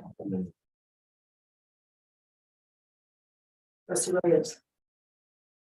It makes sense to me as we're including in the contract, yeah. So I had kind of, after getting that email, I had kind of agreed. Those wouldn't be best use of our money, but after hearing that explanation, like there would be. So, then I think that's best. Yeah, I'm not sure. I think it's, yes, the best use of money, because I don't think I have the permission, which is the point of going out to bid. And then when you do come back with that for us, I would really like to see where we are within our capital improvement plan. So what monies have we set aside up to that point so that we can really evaluate what we're spending from it? Because I think we all agreed initially back last year when we went through this, that we needed to do a certain amount of maintenance while we also save for these bigger projects. And we actually, by approving the 3 consent agenda items, we're setting ourselves up with the knowledge. We're setting ourselves up with the knowledge to understand the scope of those projects that we really all want to prioritize and get done. So I'm grateful for this. So thank you. Thank you. So just, it doesn't make any sense to me to not spend money on maintenance and let streets deteriorate to the extent that we will need many more hundreds of thousands of dollars to fix them. I understand putting money aside in the streets fund, and we have done that this budget cycle. I think that setting aside that money is a great thing, and I think keeping the streets fund going is a great thing when it was set up, when the previous boards decided wisely to set it up. There weren't some funding sources that there wasn't the Infrastructure Act. So I think it's wise to keep that fund going. I also think it's wise to do the maintenance that we need to do. And living in the north side of town, I understand the concern that the streets are crumbling and there's no sidewalks and it's a river.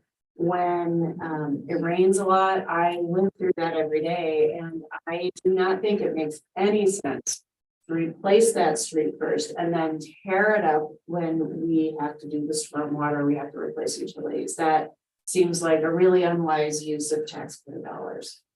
I am also in favor of going out for bid on the tunnel. Particularly hearing that the construction trucks will not drive this full. Because we certainly don't want to put new pavement down and then have a turn. So it sounds like we're unanimous in yes, going out to bid for the pavement rehabilitation projects.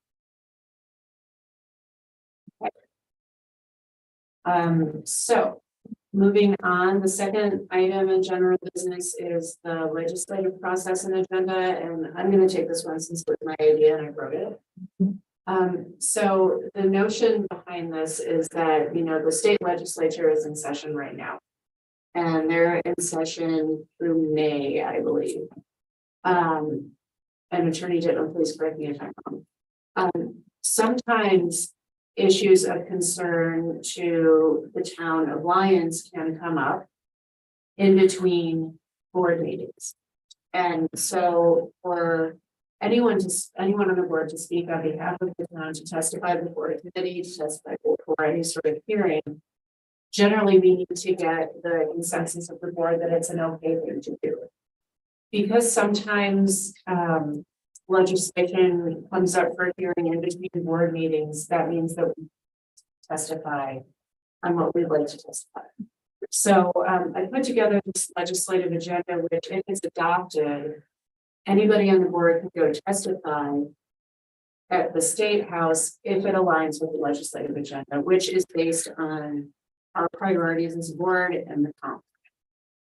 So what I'm looking for is feedback on this, and I'm totally happy to revise it.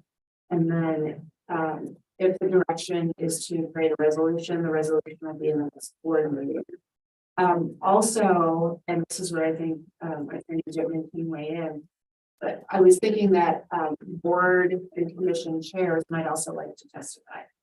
So for example, the Ecology Advisory Board may want to testify on some ecological or climate legislation. And when we spoke about it earlier today, Attorney Dittman was saying, well, maybe we should look at it as the chair can testify with consent of the board or with consent of the mayor. So that's something that I'm also looking for input. Did I characterize that correctly, Attorney Dittman? Mayor Rogan, that's exactly right. We were just talking about some of the nuance of some of these issues where a particular board may have a perspective on it, but there may be other perspectives for the town perspective, like town as a whole. And that in those instances, it'd be helpful for the board to get permission so that it can understand, the town's multiple roles it may have with regard to a particular issue. Thank you. So the first item, and I'm not going to read all these, don't worry, it's getting late. But I'll summarize. So the first item is about local control. As a statutory town, we have limited local control, and I believe that we need to retain what local control we have. The second is about housing affordability, which we know is one of our top priorities. Transportation, so public transportation. Public safety, and that would include mental health safety and the gun violence prevention issues that we've dealt with and that we've passed, and then health and human services. So these are things that we as a board, I think, culturally agree on. And if we don't agree on the policy positions, that is 100% fine. Let's talk about it and shift them so that we can come to agreement.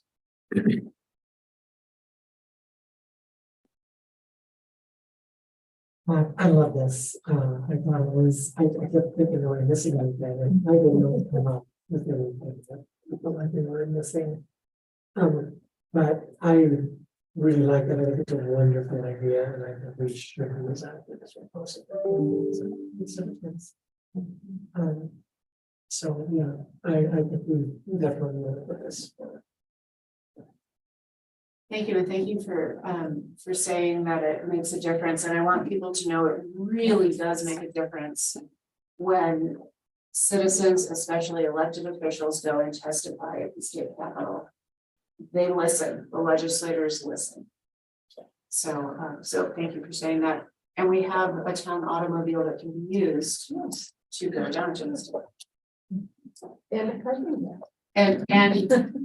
And you don't have to pay for parking. I'll explain that later. But, Trustee Delman, do you have thoughts?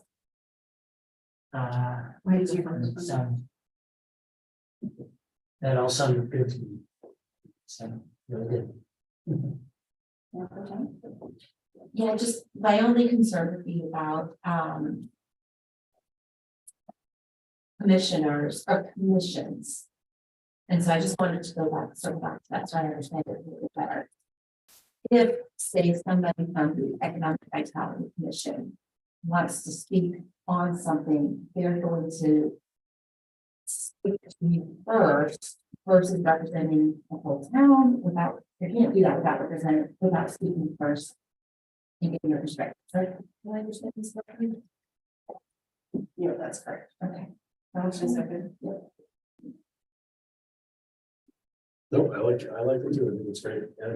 And it's actually interesting because this way I think we can learn more about how things work in practice. So I know I'm learning how it works here, but in the big politics, I wouldn't realize that we would have any influence on it being such a small town. Are you volunteering to come with me? Okay. I think everybody should. I think it's a great experience. I mean, these are our legislators. They are making our laws. And it's a statutory town. Those laws are really important. So great. Okay. So Attorney Dittman, I'll make that change. And then I'll send this back to staff and it can be a resolution on consent next meeting. Okay. Great. Okay, trustee reports. I'm going to start with Trustee Williams. Historic renovation committee met last week. This meeting, I had a meeting at 10. They're working on downloading old assessor data into GIS software. I've already scanned 600 pages. Wow. 300 properties. Everybody hasn't taken all of them. Some of those serious, and most of them. Wonderful. The four which remain, the owners there have 72 wonderful. So they do recognition, make sure they're being respectful of the need to get the process. Are we doing that? This time the Priscilla is off. Kim is going to be our nature department liaison for the town. We love that they're creating, and the town is going to take out a full page ad in the paper. With Lions history, that's in the first one's history. It's delightful. And the first property that will be going to work on for it is going to is going to be the depot. Need to get one done before it. So That's right. Thank you so much. With Parks and Rec, they did meet this past week and they are looking to see if they can get some town support for international dark sky designation for one of the town projects.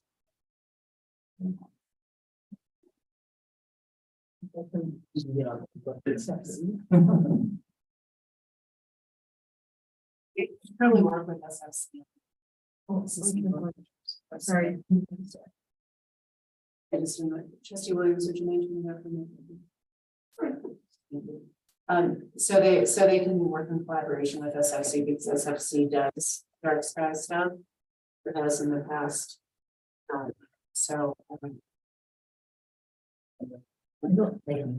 we don't know what the process looks like, so maybe they could educate us. Yeah, maybe. A true designation. So That's everything. Mayor Pro Tem. I didn't really prepare much, but we did have PCBC affordable housing workshop that was incredible. It's put on plan pivots to the PCBC. We talked about Proposition 123 deadlines. There's a goal study deadline. We want to define affordable housing a little bit better in the code. And I think something was said, and I'm wondering if administration is involved, give us a little more insight. I wrote it down, but I'm not 100% positive that I got it correct. Is it accurate that no one in our staff qualified for Summit? I concur. Okay. Well, if you wouldn't mind, I appreciate it because it didn't sound right. I'm sorry. No, we had, unfortunately, the income guidelines to be able to live at Lions Valley tiny homes, especially for a one-person unit, is quite small. And so of the, I think we had 7 or 8 staff that were interested in applying. Only one was eligible of the 7 or 8. 2 did not make enough, which tells me again that salary study is due. And then several others were just over the top. And so for one person, and they happen to be singles. So they could find a roommate, but then together they made too much for a 2-person. So it's a very small window, especially what we're really seeing is our next need in affordable housing is 1-bedroom units. We're keeping a list of everyone who's attended our meetings and with 1 bedrooms. We have over 20 some people already looking for 1-bedroom units. So that's really where our next need is. And so, at some point we might want to look at either some apartments or take advantage of some single lots that are zones that are 3. We have a few of those that might be able to have a triplex on them or something to that effect. But yes, they were very disappointed. However, I do need to say that Summit Housing was very responsive. I got a call from the president who had told me I'm really hoping local, city employees and teachers and firefighters will get this housing. He told me we can't move the top number of the 60% AMI threshold, but we can work with the bottom number. So if you're telling me you're planning to do a study and you'll be adjusting things, I can work with you. So we have 2 more of our staff that we'll be working with. They're going to submit their applications anyway. And so hopefully anybody that's right on that edge, I would strongly encourage them still at the bottom edge to apply. And they'll do their best if they meet those priority categories to work with us. That's all I have. Let's see, listen. All updates, special needs monitor. So, yes, I've seen you next, last week. They elected a new chair, and we changed the new chair. Congratulations on that. Discuss the ED with lots of homework. So their mission is to go through the Lions comprehensive plan, and look at plans for SFC and see how they align and how they actually. We're also looking to team resources and consultant. We're going to get an update from Rich. Even if he doesn't have to come, but just something that's not we can get from what's going on. That Bill's that's group had some recommendations for us as a town. We have some people that are town limited out, they're still there. So a suggestion was maybe the town website, even though it looks like the full, but the number of vacant spots we have, the people that are set to expire. The names that look at the website. Yeah. It's whatever we talked about the wind pickup coming up the 22nd, and the tomorrow Public Works. The same day. And the air trash cans the same time. Yep, and do the same time. I have an update on that. That's enough. Thank you. So my report is that the LAHC met, the annual farm to table dinner sold out in like 3 days. I didn't even get a chance to get tickets. So if anybody here is any extra tickets, that department. The sculptures for Hearts of Lions were chosen. They're incredible. We are so lucky to have this caliber of artists wanting to place their work in our town. There was a request for a budget spreadsheet, so LAHC knows what they've spent and what's left. There is it's a non-LAHC, non-town sort of community event that's being planned for May 7th, which is called Beyond Words, and it's it's a bunch of artists who are planning to create art on that day at many different places around town. So it's sort of loosely organized by FI. And so I've been talking to him about the potential of doing a proclamation for that day to celebrate the Independent Artists Alliance. And other than that, I was asked to speak on a panel at the Biennial of the Americas inaugural Biennial of Cities Summit in Denver. And so I agreed to do that with the Department of Energy and Department of State. They spoke to the organizers today at NREL, and they are really curious to hear about how small towns are addressing energy resiliency. So, so that's exciting. And I also was invited to join the Mayor's Innovation Project for an all expense paid conference in Madison, Wisconsin. And I love Madison, so I said yes to that. And that is my report. And so I will turn it over to the administrator. Thank you. And I think I'd like to start my report with a finance update. And since Director Isom is still here, I'm going to let her give that to you, since sales tax had a somewhat of a little anomaly this month, but it will catch up. So I'm going to give that to you.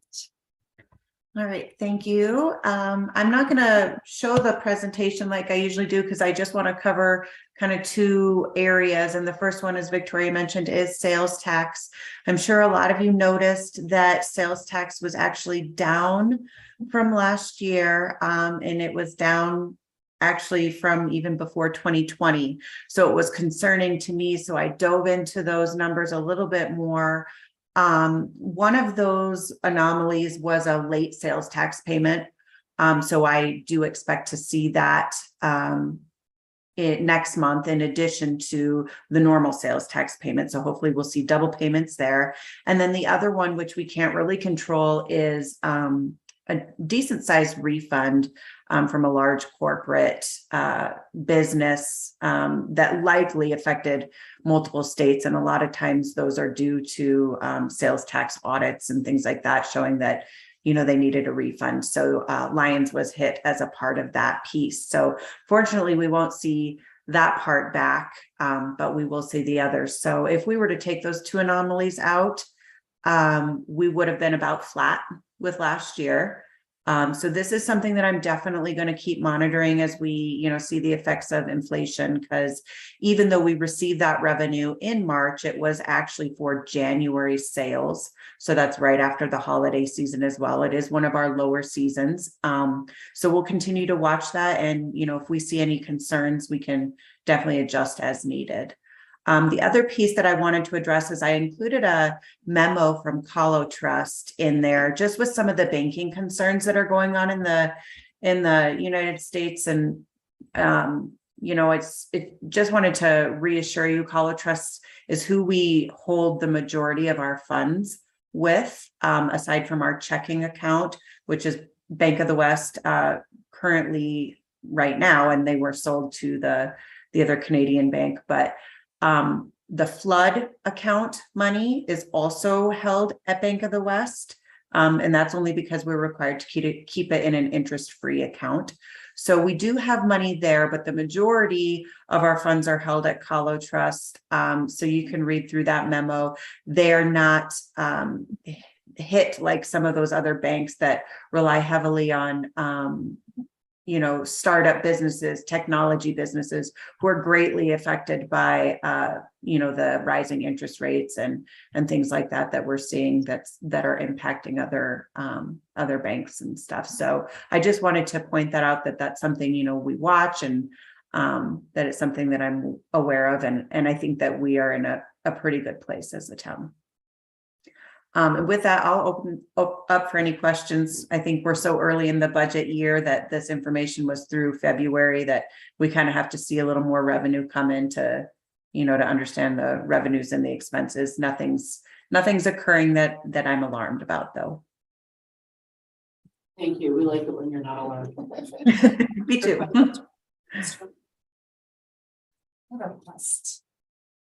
I was wondering if perhaps in the next month's report, could we get a graph that shows the fund balances, the enterprise fund balances? You want something that shows them like as of 2022 estimated? That would be great. And does that sound good? Yeah, I can do the estimated amounts, just so that it'll change potentially once the audit and stuff is complete. So I don't usually consider them final until we're all done with the audit in, you know, the middle of the year. But I can give you really probably some pretty close estimates of what they'll be. That works. Thank you. You're welcome. Hey, thank you. I have some updates from a variety of areas, and then I know that I didn't have my normal written report in there this week, and so I want to explain why I didn't do a verbal report. But first of all, in regard to bear resistant trash bins, the website is now live. If anyone in Lions who does not have the garage, basically, would like to apply, they can go out to boco.org/bearcart. What this means is that Lions residents will be eligible for a bear-proof trash can at a very reduced price. We typically run $250 to $400. We will be able to purchase them for $30. So if you need one, you need to go out to that website and get your information, and then you can pick them up on Saturday, April 22nd. And they're going to have another follow-up day for anyone who can't make that day happen. So go out there to bopro.org bear carts. We mentioned stream bank. I mentioned stream bank restoration for thing generator, but I also want to mention the stream bank restoration at 505 and 506 Carter Court, which are the two lots the town owns that are in Pines Valley Townhome Project. Just want to let folks know that we are working with St. Vrain Left-Hand Water Conservancy District and the Watershed Center on some grant opportunities toward getting that restabilized like it is to the north and west of that site. And a new grant has come up, and there was a get from the U.S. Bureau of Reclamation. And actually, this looks like a pretty good fit for this project, and they would cover up to 75% of the cost. However, the grant submission deadline is March 28th. So this is one of those again where we don't have a lot of time, so we need to know kind of a nod from the board if we there's an interest in applying for it and matching it with funds through the Watershed Center as the agreement.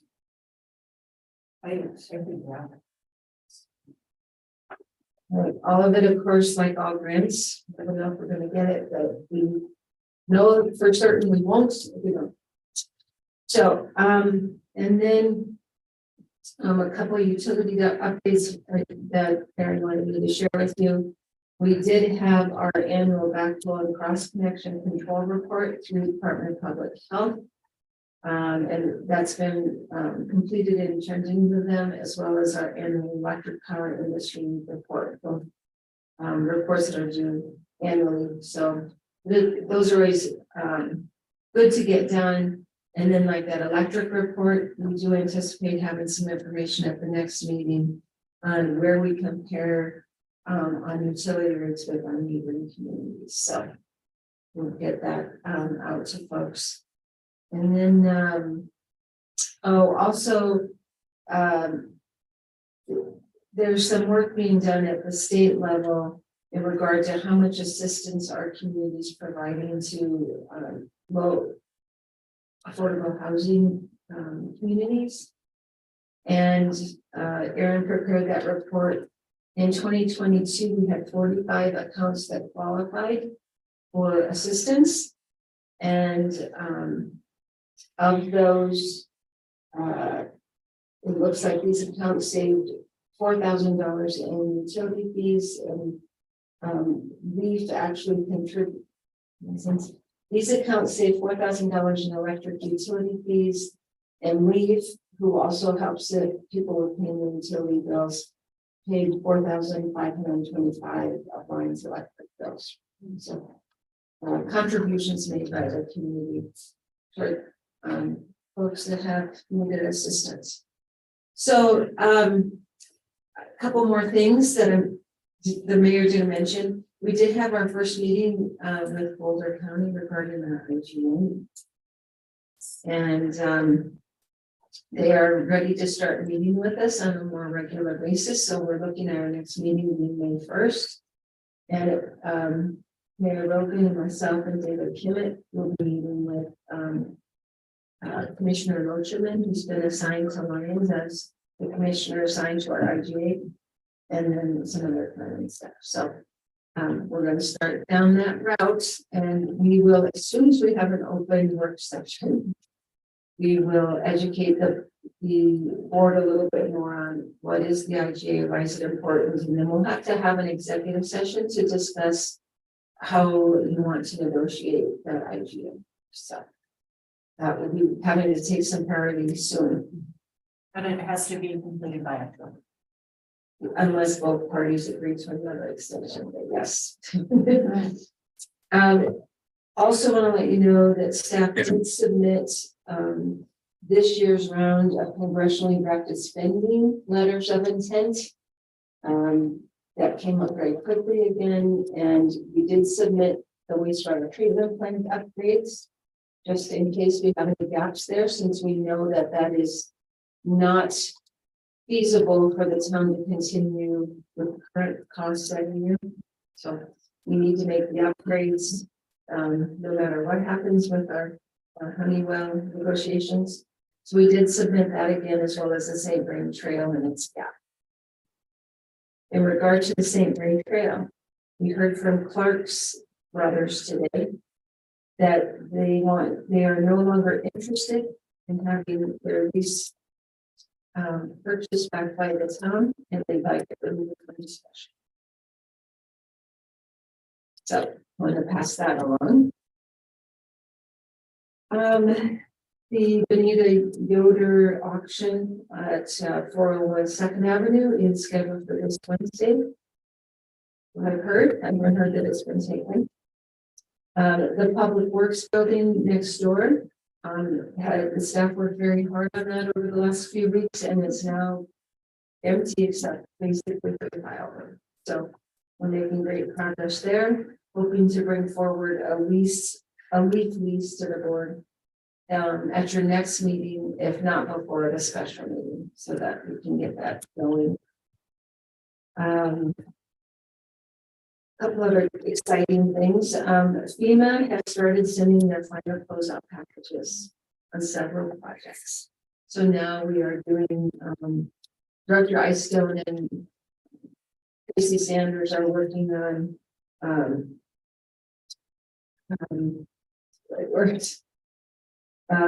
what's the word? Working through those to make sure everything, there's no payback required, or kind of settling up on that.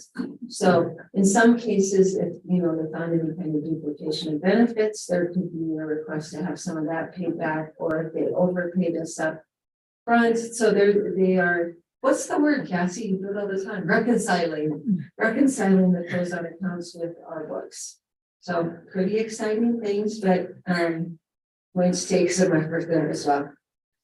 Want to let people know we took a walk today on Main Street. If you might recall, we received a grant last year to add some ambient Main Street lighting. So we really want to get this done. Unfortunately, our Main Street is not symmetrical on the north side and the south side. If you can picture the size of the beds on either side, the north side is literally only about 3 feet. It's very different, and so the poles they would have to use to hang them from are would be significant in those small areas. So we took a walk today and came up with some ideas that we might actually be able to do the string lighting on the 300 block. And we are going to inquire about lighting all the trees on a more permanent basis with lights that can change colors for the different seasons, and see if we can get permission for that instead of adding more poles, because the poles would literally be 6 to 8 inch poles every 15 feet. It's just a lot on that 400 block. So we're going to try to get creative, but this is a project we really want to get done this year. So we will be, next step is we're going to be talking to some of the businesses, see how they feel about different configuration than we originally thought, and getting that moving forward. So that would be awesome. There's a winter concert, the last one, in spring, but it's in the winter. It's a winter concert this Saturday at 2 p.m. in Bowen Park. People are looking for something to do. We also had an initial meeting with Lions Creative District today about the visitor center. They are interested in bringing forward a lease, entering a lease with the town on utilizing that building. And so, Attorney Dittman, I'm going to need to work with you on a template for the lease that might work for them.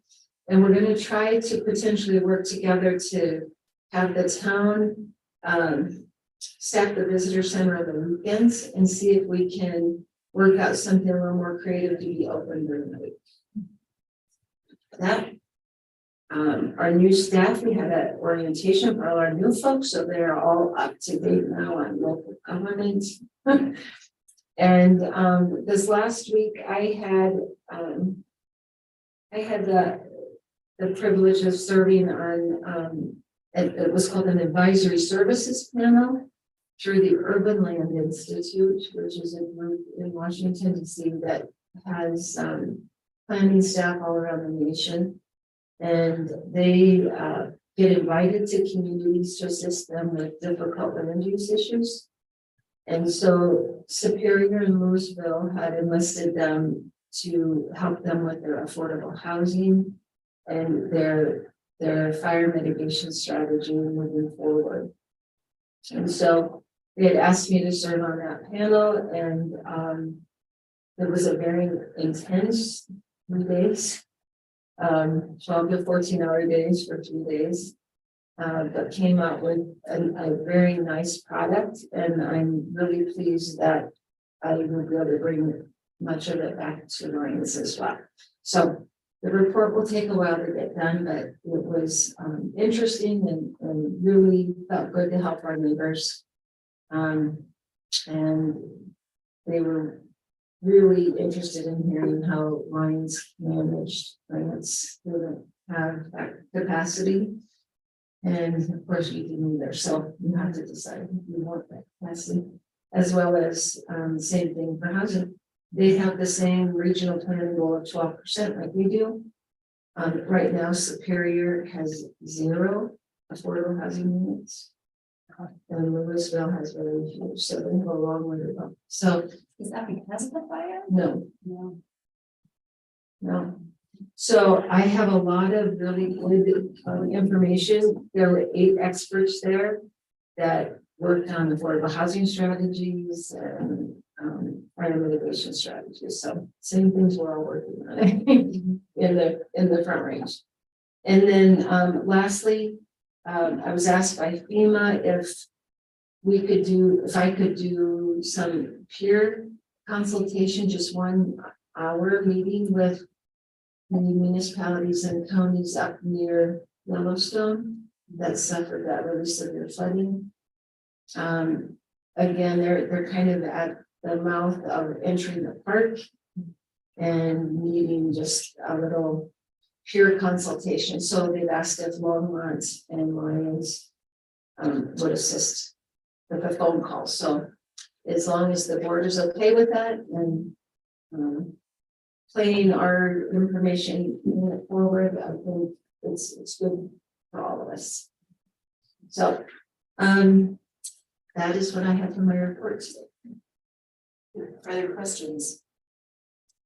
I had the one question to ask for a liquor license, special events permit. We do. Yeah. We have a last minute application for a liquor license. For what's the date on it? They would like, it was submitted today, and per state regulations, they're supposed to submit a special event permit application 30 days before. Staff can waive that requirement for good cause. What they typically do is sell Planet Bluegrass tickets out of Stone Cup. They were hoping to do that out at Spirit House, but they're under construction. So they submitted it today. They're wanting to hold a special event license off an area of Sandstone Park, and Spirit Hounds would donate the alcohol. Here's the issue. Per state statute, I have to post at least 10 days to get public comments. These are typically approved administratively. I post it and I have a meeting that if you have any concerns or comments, let me know. If there's any, then I bring it to the board for board approval. This event is April 1st. Your next meeting is April 3rd. So if we do receive any concerns or comments that it would need to be brought to the board, you would need to hold a special meeting. So I told them I would bring it to the board, see what the board thought, if they, what you guys think on that. So. Thoughts?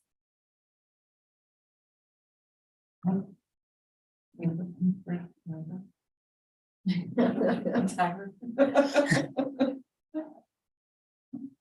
is everybody okay with the potential of having a special meeting? I don't think it's likely.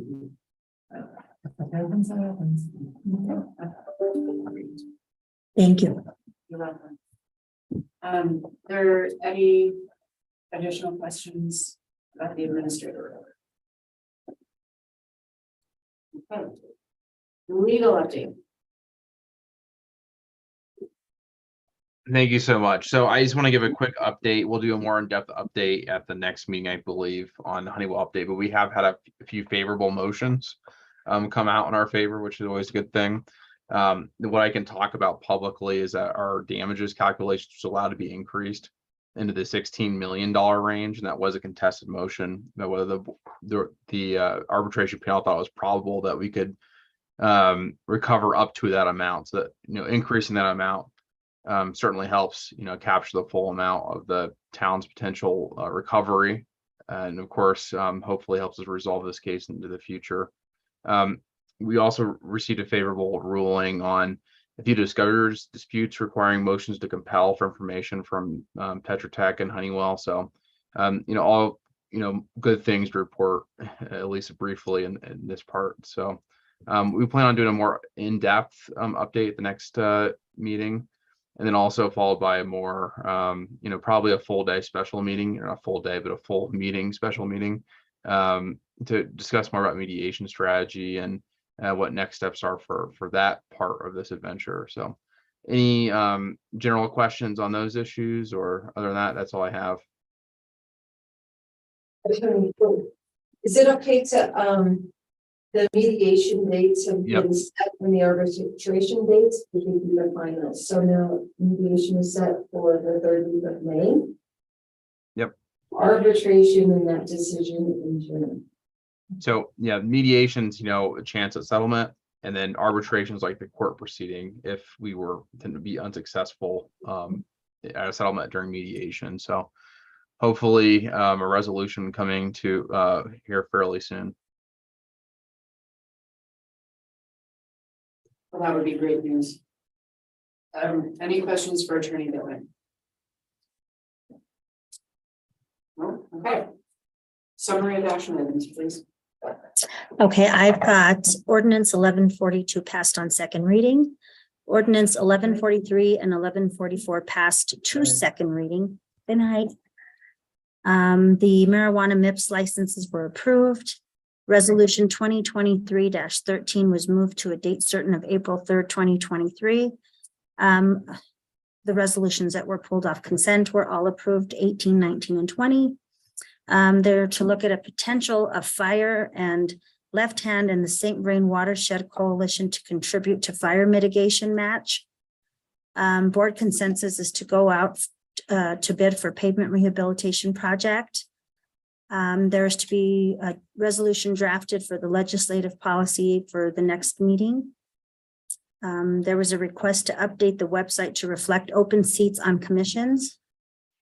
You guys would also like to see a budget spreadsheet request for LAHC. And I missed what this was for, potential proclamation for new artists for. It's for May 7th, which is the Beyond Words Day. Words. Okay, perfect. Next, you would like to see a graph for fund balances for 2022 estimated until audit is complete. The board approved for staff to apply for a grant for stream bank restoration. The Leaf special events permit application is okay to post, and the board knows a potential special meeting if needed, and then a potential full special meeting to address Honeywell mediation strategies. And maybe you said this, but I missed it. You need to prepare a notification and education to residents regarding the increase in total hours. Yes. And add indemnification language to the lines by the time. And that covers it. The last one I had was that indemnification for the easement. So Sorry for leaving you guys with such a big list. All right, then I would entertain a motion for your. Second. Discussion? Look, it's still 10 past 10. That's still pretty good. That's. See, I thought it was pretty early. I figured it'd be here much later. So thank you, everyone. I'll see y'all soon. Bye. Thanks, night, Brandon. Thank you, Brandon. Of course. Good night. Everybody, thank you.